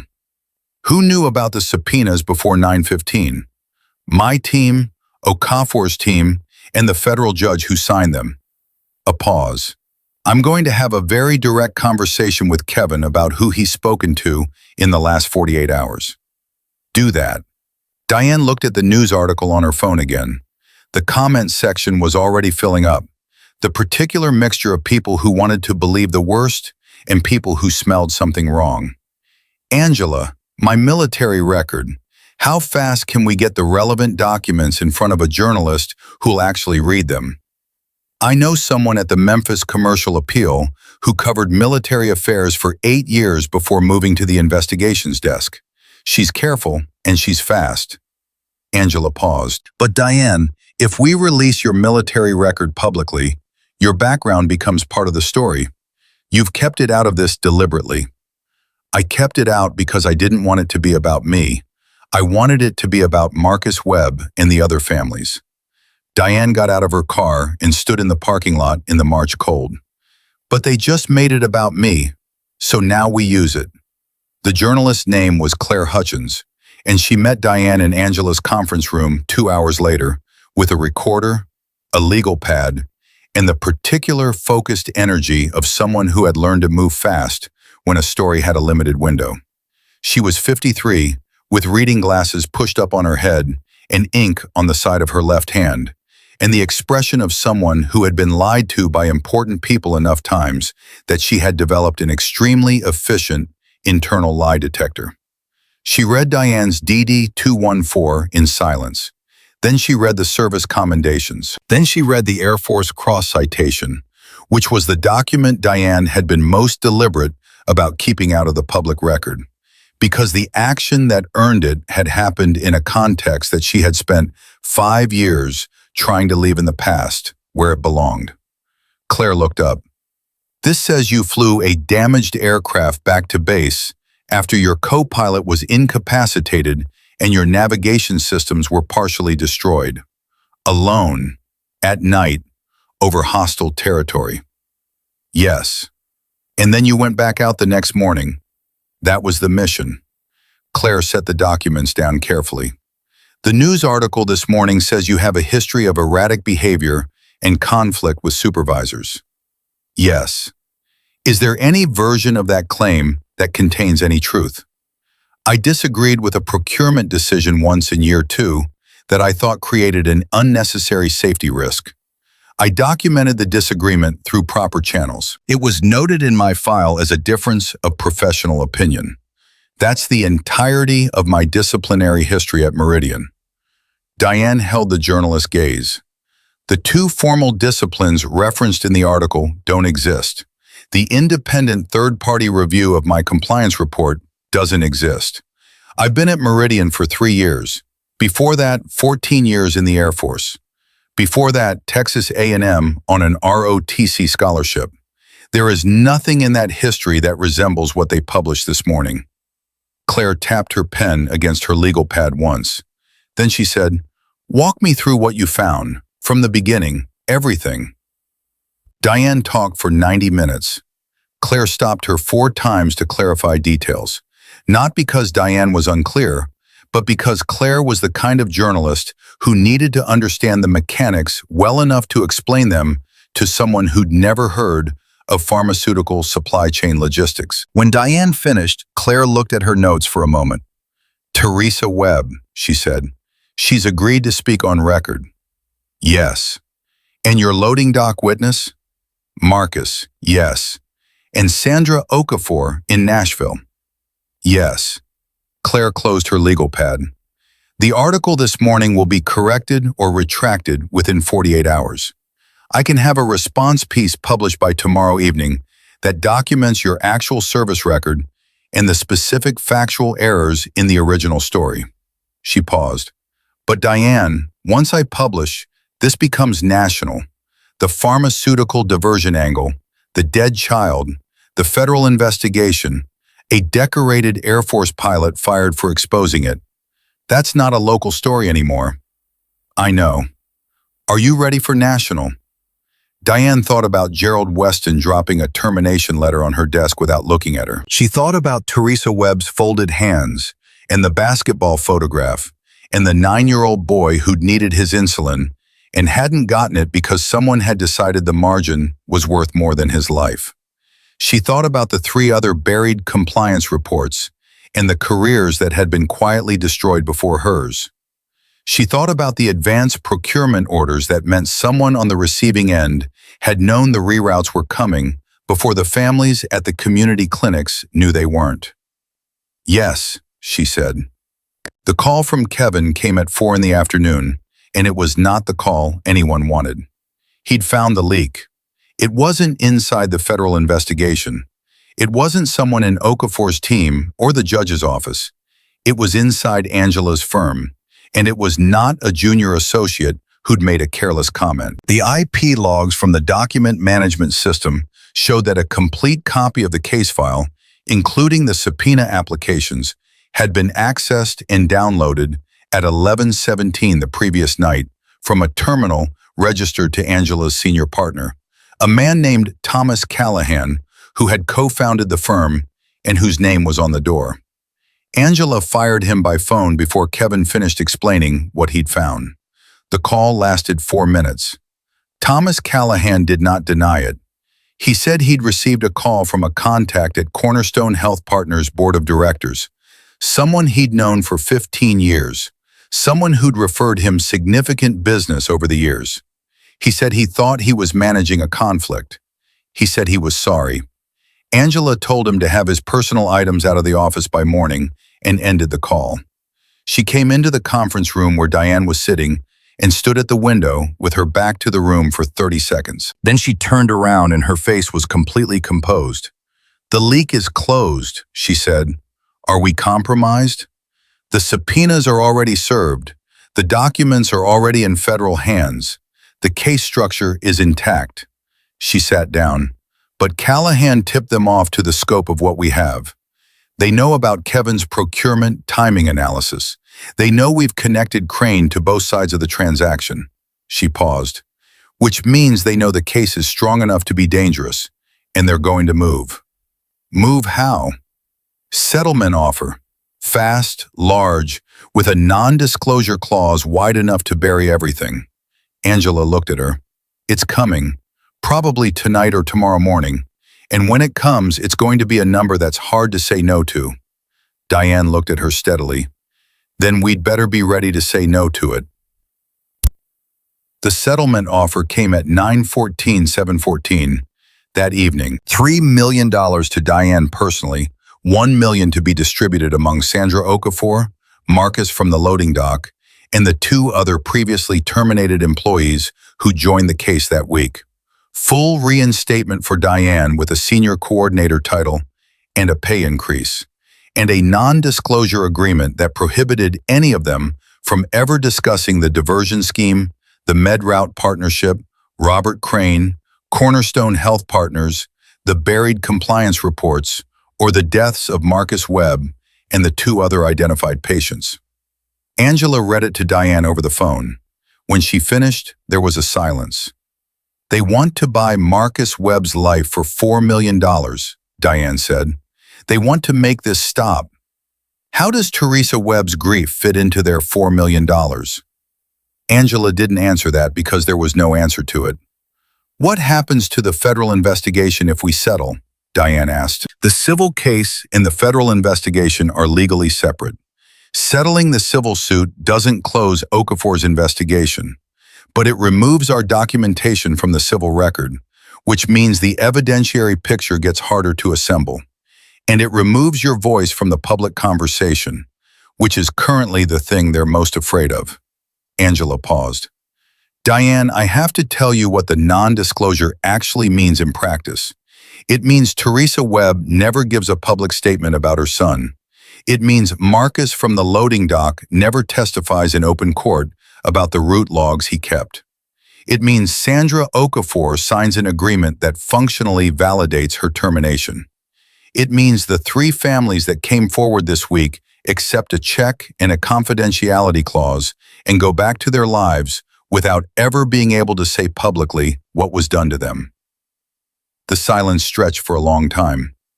"No," Diane said, "I want to make sure you understand what you're giving up. I understand exactly what I'm giving up. I'm giving up money and I'm giving up quiet." Her voice was steady and final. "What I'm not giving up is the only thing that makes any of this mean anything, which is that when it's over, every person who touched this scheme is on record, and every family that lost someone knows exactly why, and every clinic in the Southeast knows they have legal protection from this happening again." She paused once. "Send them the rejection tonight. I don't want them sleeping easy." Claire Hutchingham to the No Term published at 6:40 the next morning. The headline read, "Decorated Air Force pilot fired from logistics firm 1 day after filing complaint linking pharmaceutical diversion to child's death." The story ran 4,000 words and included Diane's service commendations, the timeline of the compliance report and termination, Kevin's procurement analysis, Teresa Webb's statement about her son, and a quote from Marcus at the loading dock that was so direct and so specific that it left no interpretive room at all. Diane read it at her kitchen table while Kayla ate cereal across from her and watched her mother's face. "Is it good?" Kayla asked. "It's accurate," Diane set her phone down, which is the same thing. By 9 o'clock, the story had been picked up by the Associated Press. By 11, it was on the national newswire. By 1 in the afternoon, Claire called to say that 2 other journalists at major outlets were working on follow-up pieces, and that a congressional aide had called the paper asking for contact information for Diane's legal team. Okafor called it too. The subpoenas held, no legal challenge. His voice had the particular quality of someone who had been waiting for good news for a long time and had decided to be careful with it. "We're moving to full financial disclosure within 48 hours. Weston's attorneys have been notified. Crane's attorneys have been notified. The Cornerstone Health Partners Board received formal notification of their inclusion in the investigation scope this morning." How are they responding? Weston's people are screaming, "Scope overreach." Crane's attorneys filed a preliminary objection this afternoon that I expect the judge to dismiss by morning. He paused. "But Diane, here's what I need you to know. When the financial disclosures come in, we're going to know within 72 hours whether this case is what we think it is or whether it's something larger. And either way, you need to be prepared for what comes next." What does what comes next look like? It looks like depositions. It looks like your name in federal court documents. It looks like Gerald Weston's attorneys doing exactly what the news article tried to do yesterday morning, but with subpoena power and a courtroom to do it in. He was quiet for a moment. They're going to go after your military psychiatric records, Diane. Combat veterans who serve as whistleblowers. It's a standard defense tactic. They'll try to paint you as someone whose judgment is colored by unresolved trauma. Diane had expected this. She'd been expecting it since the morning she decided to fight. Let them file for the records. What they'll find is 14 years of satisfactory mental health evaluations, 2 voluntary counseling engagements after high-stress deployments, both completed and closed, and a final fitness for duty certification signed by 2 separate flight surgeons. She paused. And then let them put that in front of a jury next to the procurement orders that were placed before the reroutes happened. And let the jury decide whose judgment they trust. At 3:15, 2 things happened within 11 minutes of each other, and the combination of them changed the shape of everything. The first was a call from Angela, one of Cornerstone Health Partners' own board members, a woman named Dr. Patricia Lund, who had served on the board for 6 years without any involvement in the procurement subsidiary, had contacted a federal whistleblower hotline that morning after reading Claire's article. She had in her possession board meeting minutes from 3 sessions over the previous year in which the MedRoute arrangement had been presented to the full board as a legitimate cost optimization partnership. The minutes showed that the arrangement had been disclosed to the board in terms specifically designed to obscure the fact that 2 board members personally held stakes in MedRoute Partners. Dr. Lund had voted to approve the arrangement twice without knowing she was approving fraud, and she was furious. The second was a text from Marcus. 3 other Meridian drivers had reached out to him after reading Claire's article. All 3 had their own personal route logs. All 3 had noticed the community clinic delivery anomalies over the past year and said nothing because they needed their jobs. All 3 wanted to know if it was too late to be part of whatever was happening. Diane called Angela immediately. Angela was already talking to Dr. Lund's attorney. Diane texted Marcus to send all 3 drivers directly to Angela's office first thing in the morning. Then she sat at her kitchen table in the late afternoon quiet, with the particular feeling of a moment expanding past what she'd built it to be. She had filed a compliance report to document a single diverted shipment. She had expected to be ignored. She had prepared for retaliation. She had not prepared for the possibility that the people on the other side of the fraud had been making enemies inside their own structure for long enough that those enemies were already waiting for someone to open a door. Kayla came home from school at 3:45 and dropped her backpack in the hallway and walked into the kitchen and looked at her mother's face. "Something happened," she said. "Several things happened." Kayla pulled out a chair and sat down. "Tell me." So Diane told her. Not all of it, not the federal investigation mechanics or the legal strategy details, but the shape of it.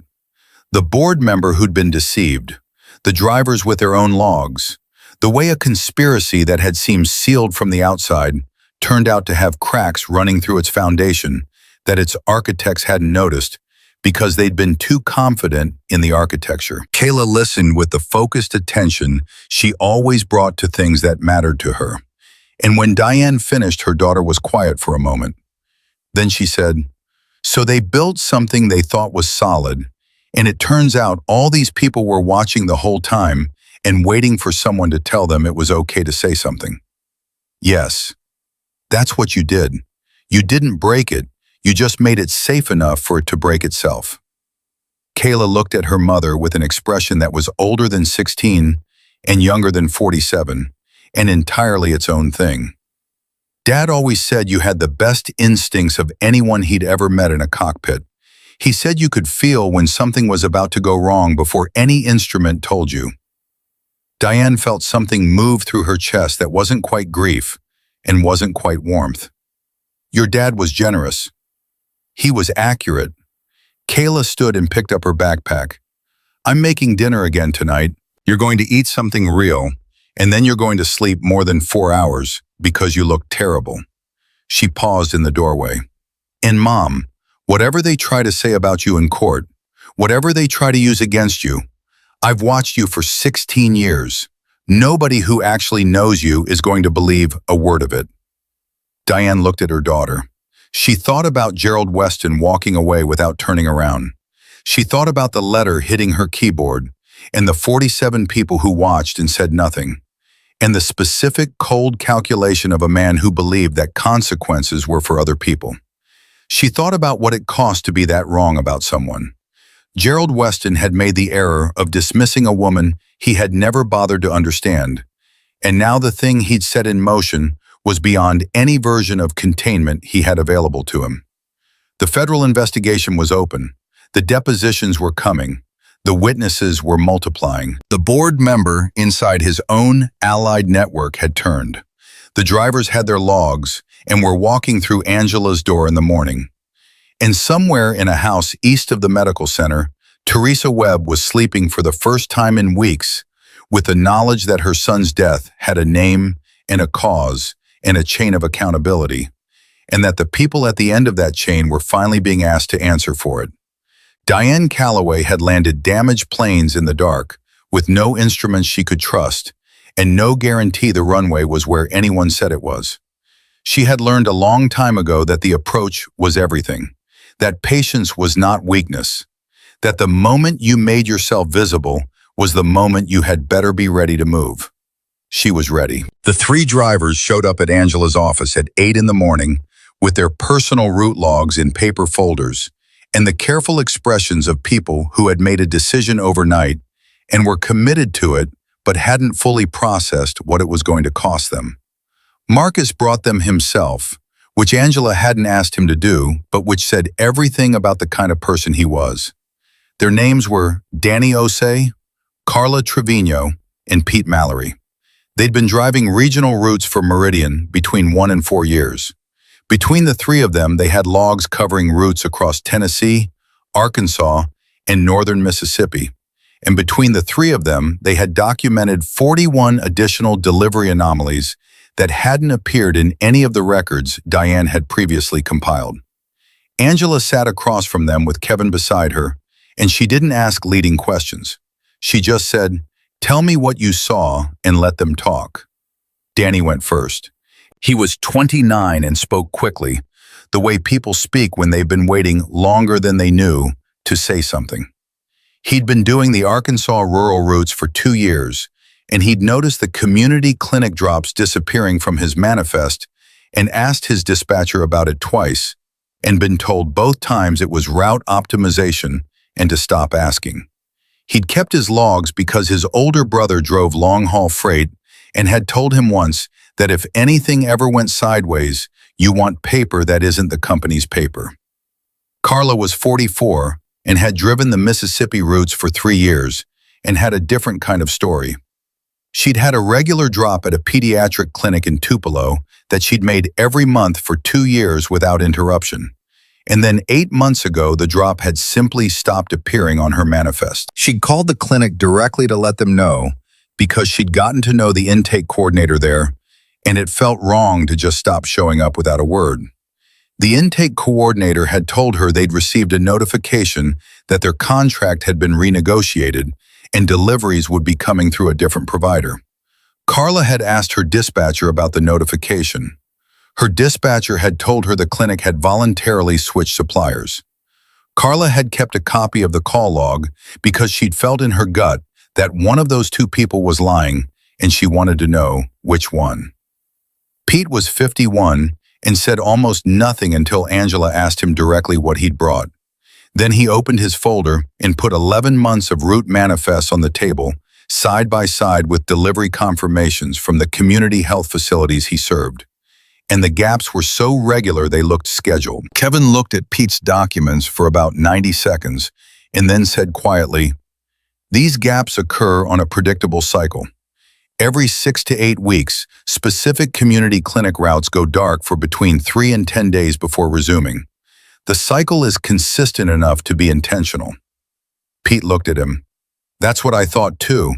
I just didn't know what to do with it." Angela looked at Diane across the table. Diane looked at the documents. She was thinking about the advance procurement orders, the facilities that had placed orders before the reroutes were officially authorized. A predictable cycle of diversions meant the receiving facilities could plan their inventory around the reroute schedule, which meant the coordination between Weston's operation and Crane's hospital network wasn't reactive. It was calendared. They had a schedule, Diane said. Crane's people knew when the diversions were coming because Weston's office sent them the schedule in advance. That's how the procurement orders went in before the reroute authorizations. They were working off a shared calendar. Kevin was already pulling up his laptop. If I can get the reroute authorization timestamps against these manifest gaps, I can establish the calendar pattern. If the pattern holds across multiple drivers across multiple states, we're not talking about opportunistic fraud. We're talking about a managed operation with forward planning and coordinated logistics. How long to build that analysis? Angela asked. 4 hours, maybe 3.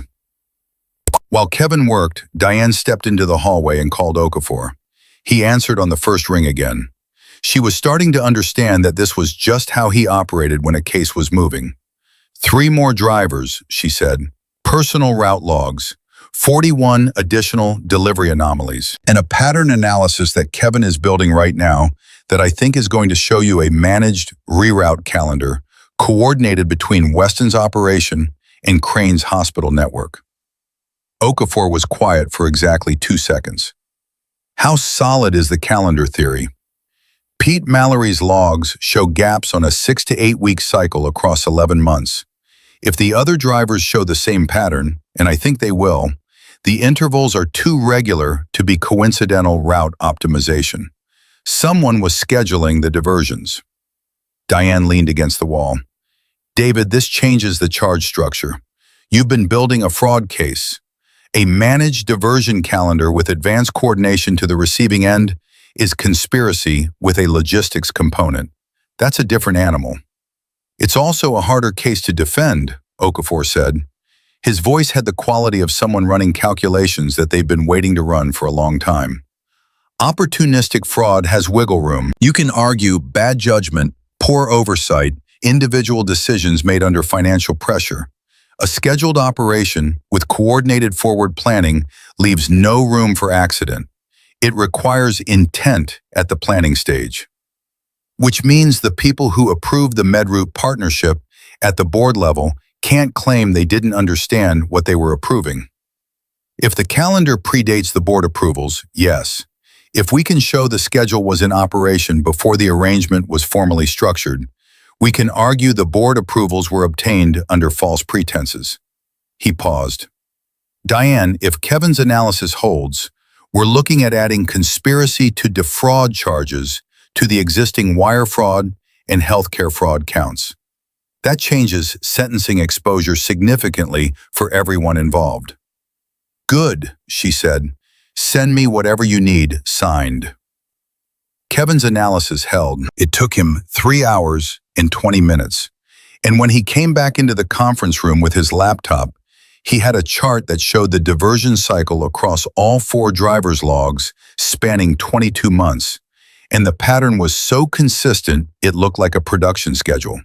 6 to 8 week intervals.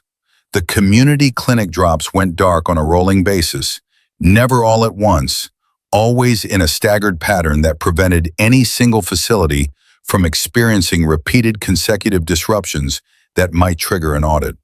Whoever had designed the schedule had been careful about it, careful enough that it had run for nearly 2 years without generating a formal regulatory complaint. Angela looked at the chart for a long time without speaking. Then she said, "They staggered it deliberately to stay under the audit threshold." "Yes," Kevin said. "If the same clinic lost multiple consecutive deliveries, that's a pattern that gets noticed. But if it happens once every 6 months and a different clinic is affected in the intervening months, it reads as isolated supply chain variance. Nothing systematic, nothing worth escalating." Carla Trevino, who was still sitting at the conference table, said quietly, "The Tupelo Clinic. The intake coordinator I called. She told me they'd been told their contract was renegotiated. She thought the new supplier was going to be more reliable. She was grateful. She stopped. She was grateful that someone had finally given her clinic better service. And the whole time they were just being moved around on a schedule. Nobody said anything for a moment. Pete Mallory put his folders back together with the careful movements of a man who needed something to do with his hands. What happens to us? Me, Danny, Carla. We're still employed by Meridian. If Weston finds out we came here. Angela looked at him directly. Federal whistleblower protection attaches the moment you provide testimony to an active federal investigation. Meridian cannot legally terminate you for cooperation with a federal inquiry. If they try, the retaliation itself becomes a federal offense. She paused. That said, I'm not going to tell you it'll be comfortable. It won't be. But you'll still have your jobs and you'll have legal protection that Diane didn't have when she walked into Weston's office alone. Danny looked at Diane. You didn't have that protection. No, she said. I did it the hard way. He looked at her for a moment with the expression of someone recalibrating their understanding of what hard meant. Then he closed his folder and said, Okay, tell us what to sign. The second settlement offer came at 2:17 that afternoon. Diane was in Angela's office when it arrived by email with a read receipt request, which told her that Weston's attorneys wanted to know the exact moment she opened it. She didn't open it for 11 minutes. Just to make a point, when she did, the number had changed. $8 million to Diane personally, $2 million distributed among the other witnesses in affected parties, and a non-disclosure agreement that was somehow even broader than the first one, covering not just the diversion scheme, but the med route structure, the Cornerstone Health Connection, the reroute calendar, and any derivative claims related to patient harm resulting from supply disruptions. They were trying to buy the calendar. They knew Kevin had found it. They're panicking, Angela said, reading over Diane's shoulder. They're calculating, Diane said. There's a difference. She set the laptop down. Panicking means they're not thinking. This is thinking. 10 million total. Broad non-disclosure, structured to prevent us from ever using the calendar evidence in a public proceeding. If we take this, the federal investigation loses our cooperation and our documentation, and without the calendar analysis, Okafor's case takes months longer to rebuild. She looked at Angela. They're not scared of paying 10 million. They're scared of what the calendar proves about intent. They want to buy it before Okafor can use it. Angela looked at her steadily. You understand that $10 million would change your life. Kayla's college, the mortgage, everything you've been carrying alone for 3 years. Yes. Diane didn't look away. I understand exactly what it would change. She paused. And I understand what it wouldn't change. It wouldn't change what happened to Marcus Webb. It wouldn't change what happened to the woman in Arkansas or the boy in Mississippi. It wouldn't change the 41 delivery gaps in those driver's logs, or the fact that someone designed a schedule specifically calibrated to fly under audit detection. And it wouldn't change the fact that if we close this case quietly today, whoever is running the calendar at the corporate level above Weston and Crane walks away and builds the same operation somewhere else with different names. Angela was quiet. Send the rejection, Diane said, same as before. Okafor called at 4:30 with news that hit differently than anything that had come before it. The financial disclosures had come in. Not the full picture yet, they were still processing, but the first tranche of MedRoute Partners transaction records had revealed something that none of them had seen coming. Not Diane, not Angela, not Kevin, not Okafor's team, despite 17 months of investigation. MedRoute Partners was not Weston's primary operation. It was a regional franchise. The parent structure was a Delaware-registered holding company called National Healthcare Logistics Advisors, which held stakes in 14 companies operating under different names in 7 states. All 14 companies followed the same operational template as MedRoute. All 14 were embedded in regional logistics operations at major distribution firms. All 14 were collecting diversion margins from rerouted pharmaceutical shipments to community health facilities and channeling the revenue upward through the holding company structure. "How many distribution firms?" Diane said. "We've confirmed 9 so far. We think there are more." Okafor's voice was flat with the particular flatness of someone who has spent 17 months building what they thought was one case, and just discovered they've been looking at a corner of something much larger. "Diane, Meridian Medical Logistics is not the source of this. They're a node. Someone built a template and franchised it across the country. And Weston isn't the architect. He's a licensee." The silence on the line lasted a long time. "Who owns National Healthcare Logistics Advisors?" Diane said. "The ownership is layered through 3 holding companies and 2 offshore entities. We're working through it. But the registered agent for the top-level Delaware corporation is an attorney at a firm in Washington, D.C. that specializes in healthcare policy and federal regulatory work." He paused. "The firm has represented clients before the Centers for Medicare and Medicaid Services 14 times in the last 6 years. 3 of those representations involved pharmaceutical supply chain regulatory matters." "They're using their regulatory access," Diane said. "Someone with inside knowledge of how CMS audits pharmaceutical supply chains built a fraud operation specifically structured to exploit the gaps in that audit process. That's our current theory, and if it holds, we're not building a case against a regional logistics executive. We're building a case against a coordinated national operation with regulatory connections." His voice tightened. "Diane, this is now a DOJ matter. I'm briefing the Deputy AG's office tomorrow morning. Your documentation, the driver's logs, Kevin's calendar analysis, all of it is going to be central to what comes next." She sat with that for a moment. 9 distribution firms, 14 subsidiaries, 7 states, a template for fraud built by someone who understood the regulatory landscape well enough to design around it. "How many Marcus Webbs?" she said quietly. Okafor didn't answer right away. When he did, his voice was careful and very controlled. "We don't know yet. We're going to find out." She told Angela first. Then she called Claire Hutchins, not to publish yet, but because Claire needed to know what was coming so she wouldn't be blindsided when the DOJ moved and the story became national in a way that went beyond anything that had been published so far. Claire listened without interrupting. When Diane finished, Claire said, "You started pulling one thread and it's the whole sweater." "Yes. Are you ready for what happens when the DOJ goes public with a multi-state fraud case built around your compliance report?" "I've been asked that question 3 times in the last 4 days, Diane said. "My answer is still the same." She drove home at 6 and found Kayla at the kitchen table doing homework. With the focused concentration, she only applied to subjects that actually interested her, which meant it was either history or biology. It was history. Diane sat across from her and watched her daughter work for a moment without saying anything.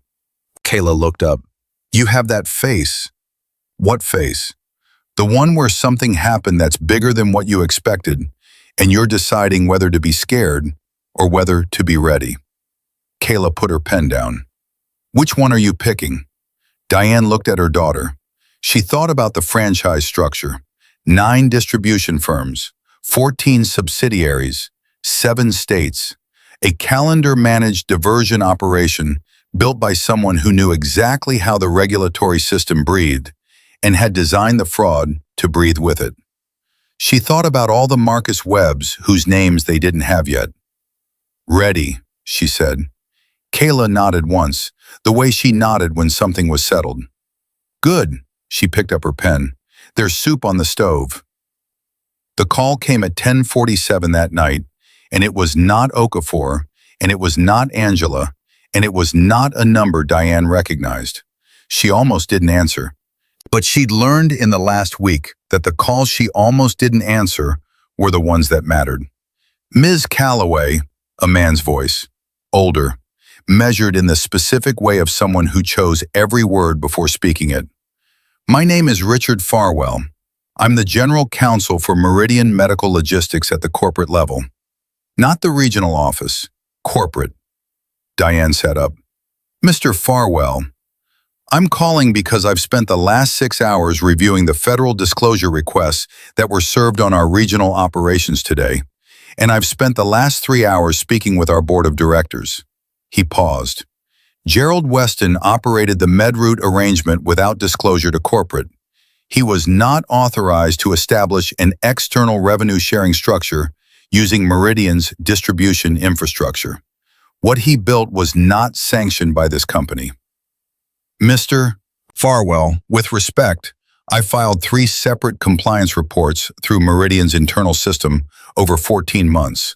None of them reached corporate, which means either your internal compliance structure failed to escalate them, or someone between the regional level and your office made the decision to bury them.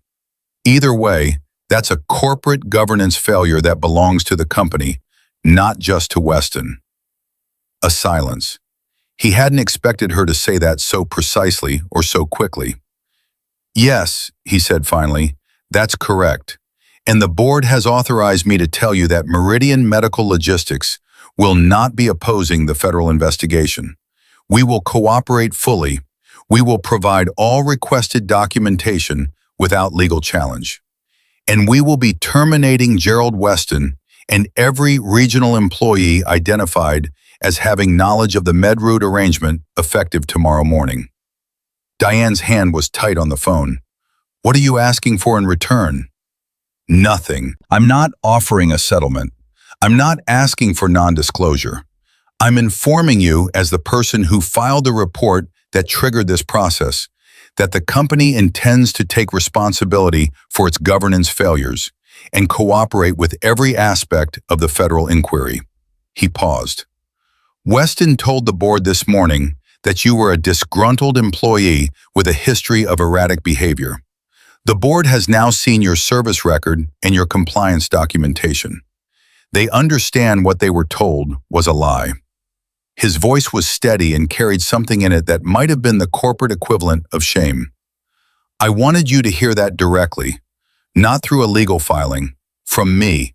Diane sat in the quiet of her apartment with the phone against her ear, and outside her window, Memphis was doing what cities do at 11 o'clock at night, moving slowly, lights on in some windows and dark in others, ordinary and unknowing and full of people who had no idea that the pharmaceutical supply chain serving their community clinics had been systematically compromised for nearly 2 years by a structure built for exactly one purpose, which was to take from the people who could least afford it and give to the people who needed nothing.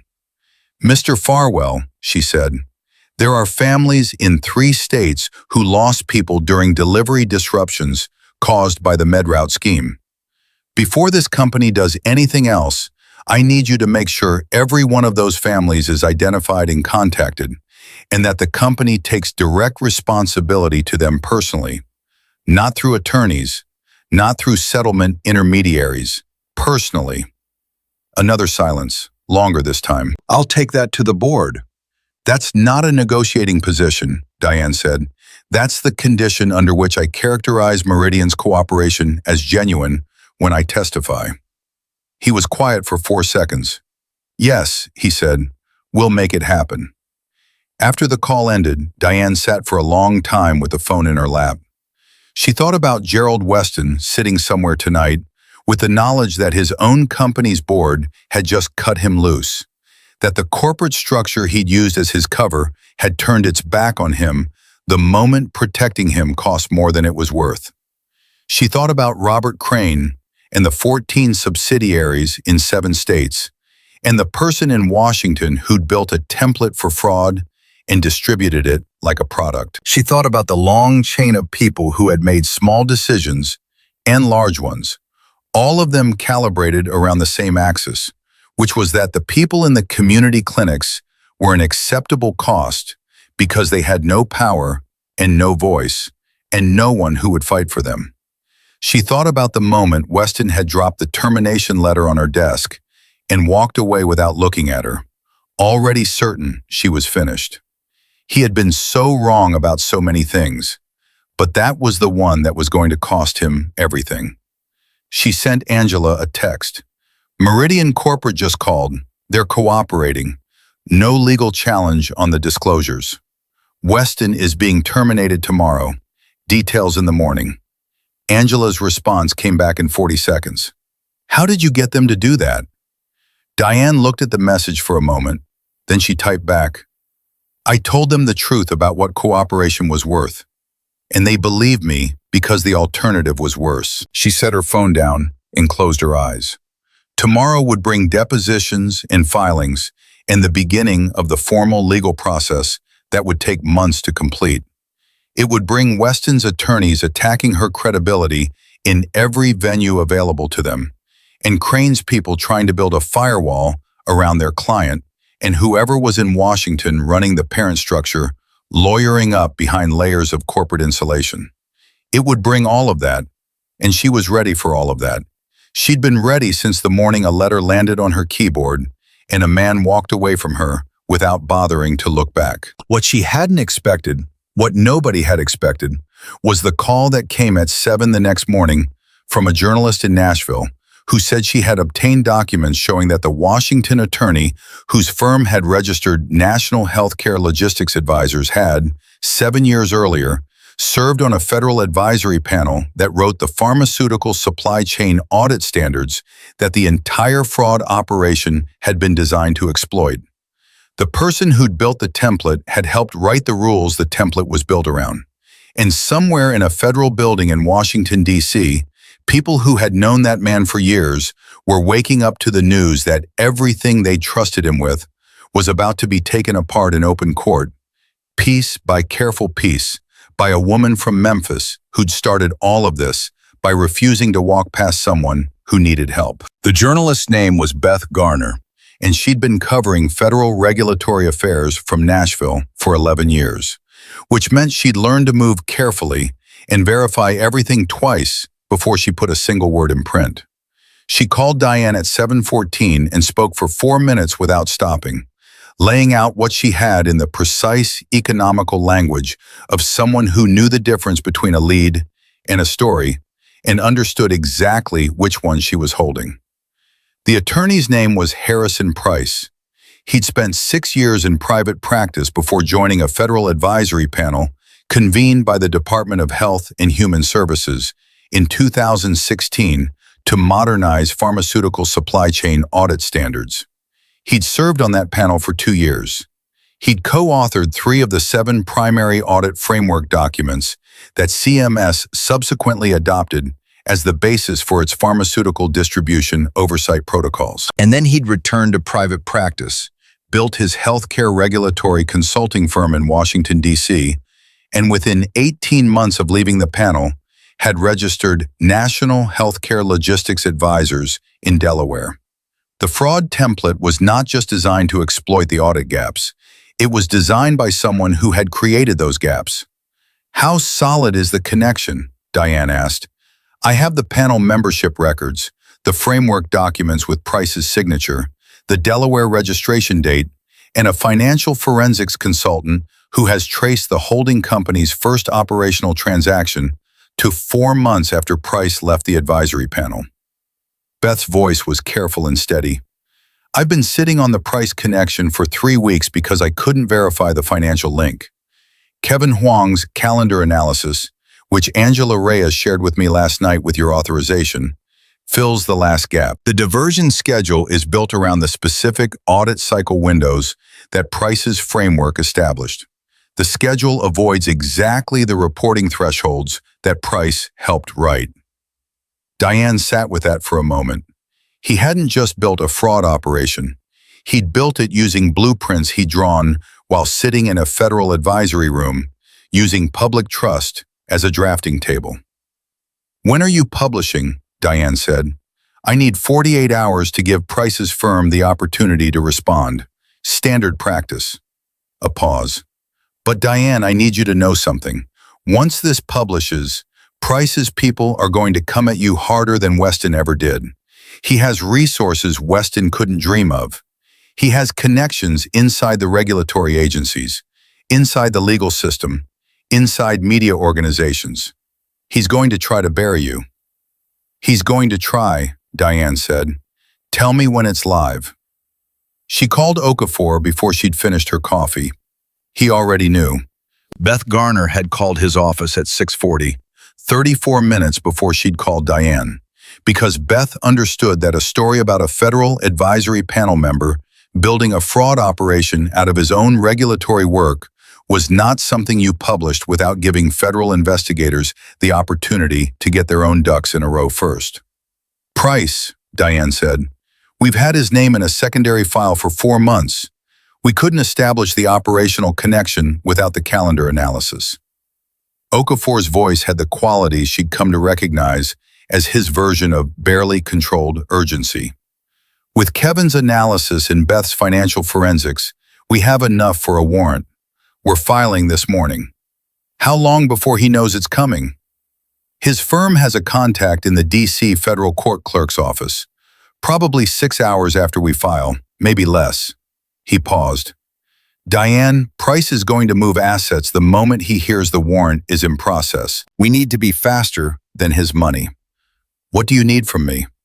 Your testimony before a grand jury, today if possible. We need your account of the internal compliance structure at Meridian on the record before Price's attorneys can file a motion to broaden the scope and tie things up in procedural challenges. He paused. I know you've been doing this for 10 days straight. I know you're exhausted, but if you can give me 4 hours this morning, I can lock the evidentiary foundation before Price has time to react. I'll be there in 45 minutes, she said. The grand jury room was smaller than No to Medicaid in 14,1050, functional and fluorescent lit, with the stripped-down quality of a place designed for work rather than impression. Diane sat at the witness table and told the story she'd been living for 10 days in the precise, sequential order that federal proceedings required, starting with the first buried compliance report and ending with Richard Farwell's call the night before. She spoke for 3 hours and 12 minutes. She answered every question without hedging. When the prosecutor asked her about her military background and whether her training influenced her decision to retain documentation off-site from the beginning, she said yes, explicitly, because 14 years of mission planning had taught her that the version of events that survived was the version that was documented before anyone needed to use it.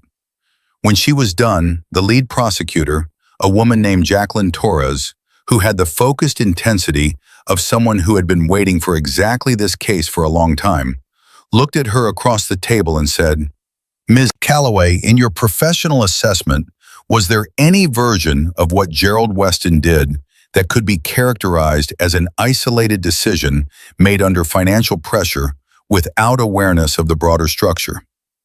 Diane thought about the staggered diversion calendar, the 6 to 8 week intervals calibrated to stay below the audit threshold, the advanced procurement orders on the receiving end, the franchise structure in 7 states.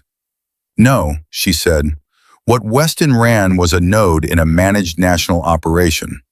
Every design element of the MedRoute arrangement reflects knowledge of how the audit system breathes.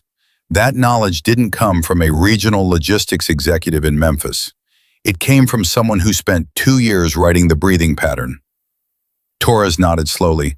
Harrison Price? Yes. The warrant for Price's financial records was signed at 11:40. Okafor's team executed it at 12:15. At 12:50, Beth Garner published. Diane was in Angela's conference room when the notification hit her phone, and the room's collective energy shifted in the way rooms shift when something irreversible happens. Angela read the headline out loud. Federal Advisory Panel member built nationwide pharmaceutical fraud operation using audit standards he helped write. DOJ sources confirm active investigation. Kevin refreshed his browser 3 times in 30 seconds, watching the story propagate across news aggregators. Sandra Okafor, who had flown back to Memphis 2 days earlier and had not left because she couldn't make herself leave, while the thing she'd reported 14 months ago was finally becoming real, sat very still with her hands flat on the table and her eyes bright. Marcus from the loading dock texted Diane at 1:07. "My phone is blowing up. People at the yard are talking. Everyone knows." She typed back, "Keep your head down one more day. It's almost over." His response, "It was never going to be over until it was actually over. I think it's actually over." She almost smiled. Angela's phone rang at 1:15. It was Price's attorney, a man named Douglas Webb, from a firm in Washington that had 14 partners and a client list that included 2 former cabinet secretaries. He did not offer a greeting. He said, "The Price organization views the current media coverage as prejudicial and factually unsupported and reserves all legal remedies." "That's not a conversation," Angela said. "Call me when you have something substantive to discuss." She hung up. 12 minutes later, he called back. He had something substantive to discuss. The offer came in writing 30 minutes of the day. When he took is a part of real hour addressed to Diane. It was addressed to Angela, which was the first tell that Price's people understood they were in a different kind of trouble than Weston had been. Weston had tried to negotiate with Diane directly. Price's attorneys went immediately to the legal channel because they understood that the woman who'd started this was not the person you tried to manage personally. The offer was structured in 3 parts. First, Price would provide full cooperation with the DOJ investigation and testify voluntarily before the grand jury about the National Healthcare Logistics Advisor structure in exchange for prosecutorial consideration on the conspiracy charges.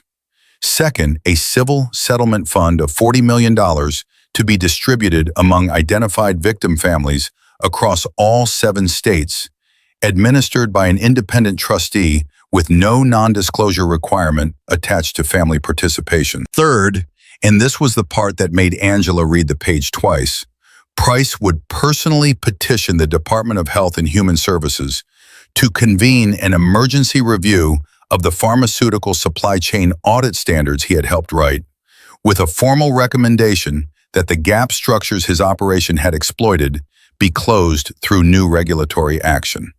He was offering to fix the rules he'd broken. Angela came to find Diane in the hallway where she'd been standing since her phone stopped being manageable. She handed her the offer document without saying anything. Diane read it twice. Then she looked at Angela. "He's trying to control the narrative of his own accountability." "Yes, he wants to be the man who exposed the problem and helped solve it, rather than the man who created it for profit." Angela's voice was neutral, but her eyes weren't. "It's a sophisticated move. If he gets ahead of the regulatory reform piece, it becomes harder to characterize him purely as a criminal. It muddies the picture. Does it change what he did? No. Does it change what happened to Marcus Webb? No. Then it doesn't change what I'm going to say when I testify." Diane handed the document back. "Tell his attorney we'll consider the family compensation fund because $40 million and no non-disclosure is real money that real families need. But Price testifies on our terms, not his. And the regulatory reform recommendation happens because a federal judge orders it, not because Harrison Price gets to stand at a podium and take credit for dismantling his own fraud." Angela looked at her for a moment. "You know the DOJ may push you to accept the full cooperation deal. It shortens the prosecution timeline significantly. The DOJ can make its own decisions about the cooperation agreement. What I can control is my testimony and my public statements." Diane met her eyes. "And I'm not going to let Harrison Price rewrite what he did into something that sounds like civic virtue." Okafor called at 3:45 with the piece of information that closed the last open question in the case structure. The financial forensics team working the National Healthcare Logistics Advisors records had found the full ownership picture. Price held 60% of the holding company through a personal trust. The remaining 40% was held by 2 other individuals. One was Robert Crane. The other was a name that appeared nowhere in any of the prior investigation materials. A woman named Susan Vega, who had spent 8 years as a senior procurement director at CMS before leaving government service 3 years ago to start a healthcare consulting practice. Vega had processed 12 of the 14 regulatory submissions made by Price's law firm during his years of lobbying CMS on pharmaceutical supply chain matters. She had not recused herself from any of them. She had not disclosed any financial relationship with Price at the time because the financial relationship had not yet been formalized. But the timeline of the holding company's structure showed that Vega's equity stake had been established 2 months after her last official action on a Price-related CMS submission. She approved his regulatory work and then became his partner, Diane said. That's what the timeline shows. We're referring the CMS conflict of interest findings to the Office of Inspector General simultaneously with the criminal charges. Okafor's voice was completely controlled. Diane, this started with a rerouted insulin shipment in Memphis. It ends with a sitting former CMS official facing federal corruption charges. She sat with that for a moment. The full architecture of it. A man who'd spent 2 years writing audit standards. A woman who'd spent 8 years approving regulatory submissions. A franchise structure that had run in 7 states for nearly 2 years. And the specific calculation at the heart of all of it, that the people who use community health clinics were too poor and too scattered and too powerless to notice. And that even if they noticed, they were too powerless to matter. They had been wrong about every part of that calculation. How soon do the charges come down? She said. Grand jury returns tomorrow morning. We'll have indictments by noon. A pause. Price, Crane, Weston, Vega, and 11 regional employees across the 7-state network. Federal charges, wire fraud, healthcare fraud, conspiracy, and in Price and Vega's cases, corruption of federal regulatory process. His voice shifted to something quieter. Diane, you gave us the thread. Everything that unraveled came from you holding on to that one compliance report when every incentive in the system said to let it go. Marcus Webb's mother deserved to know the truth, she said. That's the only thread there was. The indictments came down at 11:48 the next morning. Diane was in Angela's conference room with Sandra, Marcus, the 3 drivers, Dr. Patricia Lunn from the Cornerstone Board, and Teresa Webb, who had driven up from her house east of the medical center and sat at the table with her hands folded in her lap, the way she always sat, still and composed, and carrying everything. Angela read the charges out loud as they came through on the federal court notification system. Price, Crane, Weston, Vega, 11 others. The room was quiet through all of it, the specific quiet of people who have been waiting for something for a long time and have learned not to trust that it's real until the words are actually spoken. When Angela finished, Teresa Webb looked at the table for a moment. Then she looked up and said, "Is it done?" "The criminal process is just beginning," Angela said gently. "There will be trials. It will take time." "But they're charged. It's on record. What they did to Marcus is on record." "Yes," Angela said, "it's on record." Teresa nodded once. She didn't cry. She had done her crying in the 6 weeks between Marcus's death and Diane's arrival at her door, in the private hours that nobody else saw. What she had now was something different from grief. It was the specific quiet of a woman who had carried an unanswered question for 2 months and had finally been given the answer, and who understood that the answer was terrible and true, and that terrible true things were still better than comfortable lies. Marcus from the loading dock said quietly, "His name is going to be in the court documents." Teresa looked at him. "Yes." "People are going to know who he was." "Yes." She was quiet for a moment. "He was going to be a teacher. He told me in October. He changed his mind from wanting to be a basketball player to wanting to be a teacher because he said his teacher explained math in a way that made it feel like a puzzle, and he wanted to do that for other kids." She looked at her hands. I want people to know that about him. Not just that he died, that he was a kid who wanted to make math feel like a puzzle. Nobody said anything for a moment. Then Diane said, "We'll make sure they know." Beth Garner published the indictment story at 1 in the afternoon, and by 2, it was the lead item on every major national news network.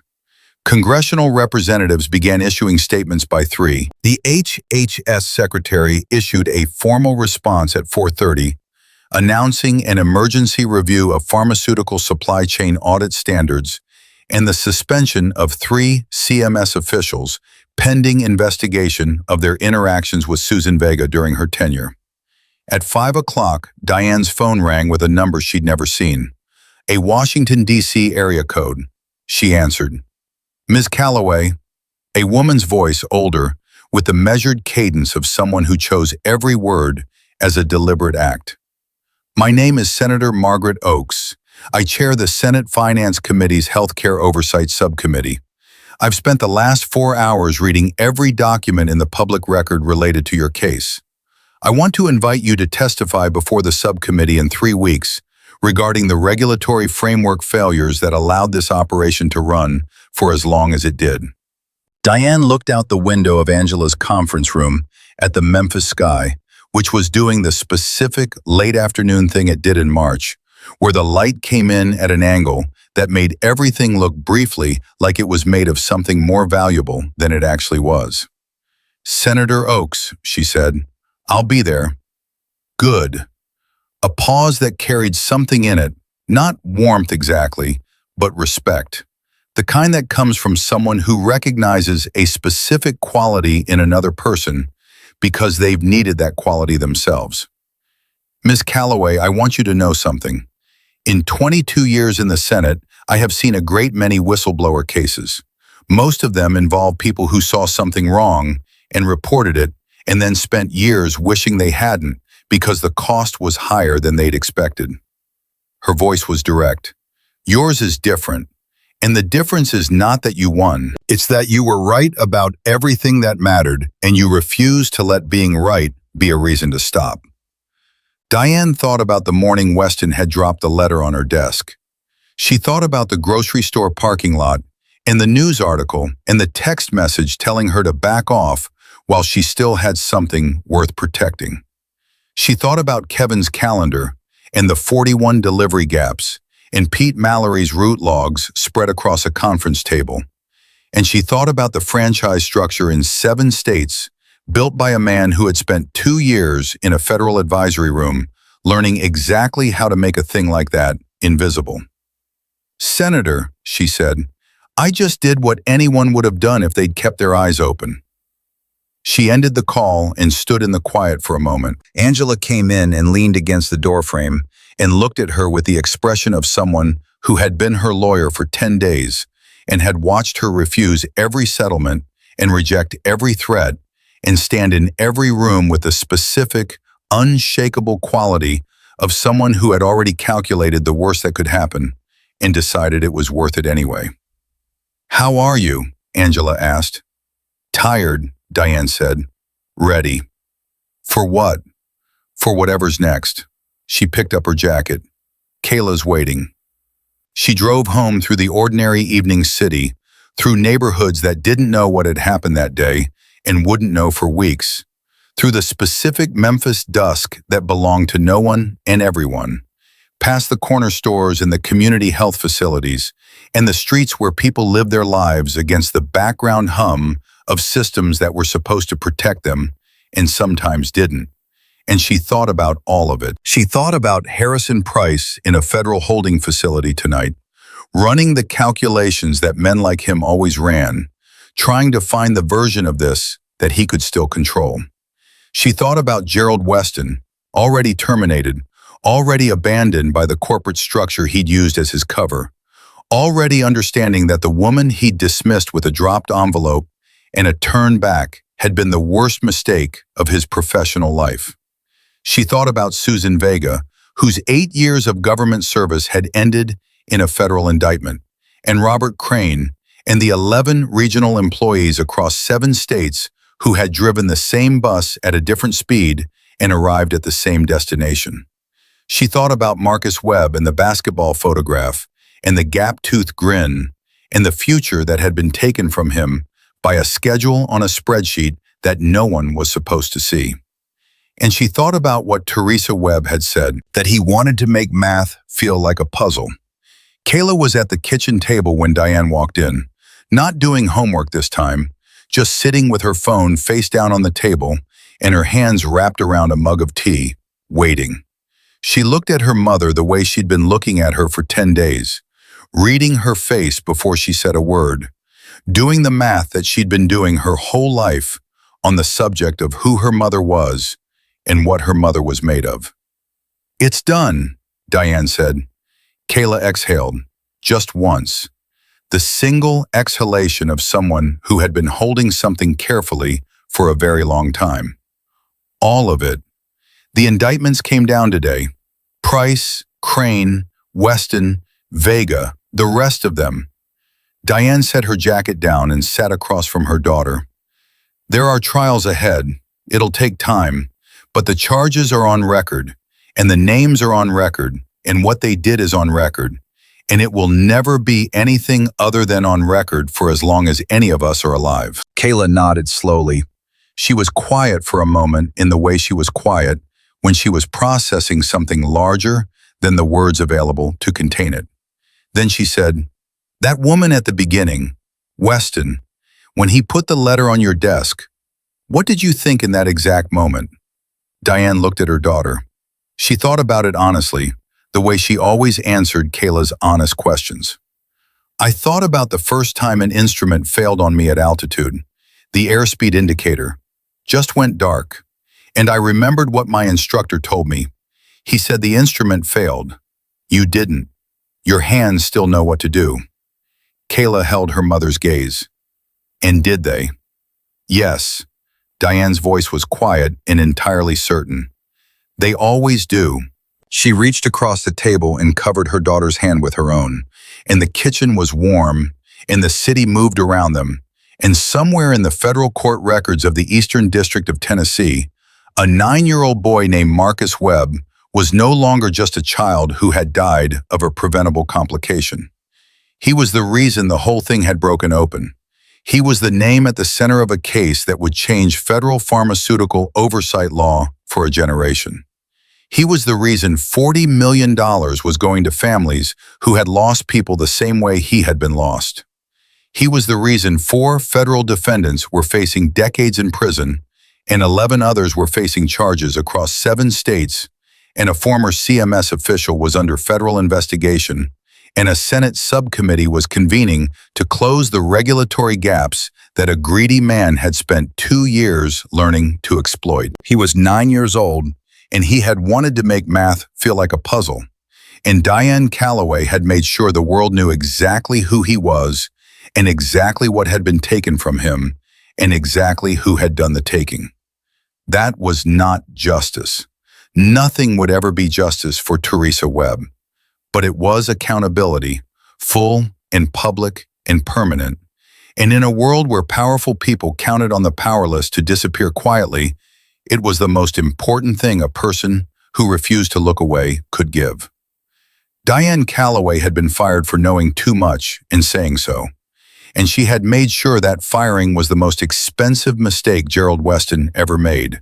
And the world was different now because she had decided, on an ordinary Tuesday morning, with a dropped envelope and a turn back, that different was the only acceptable outcome.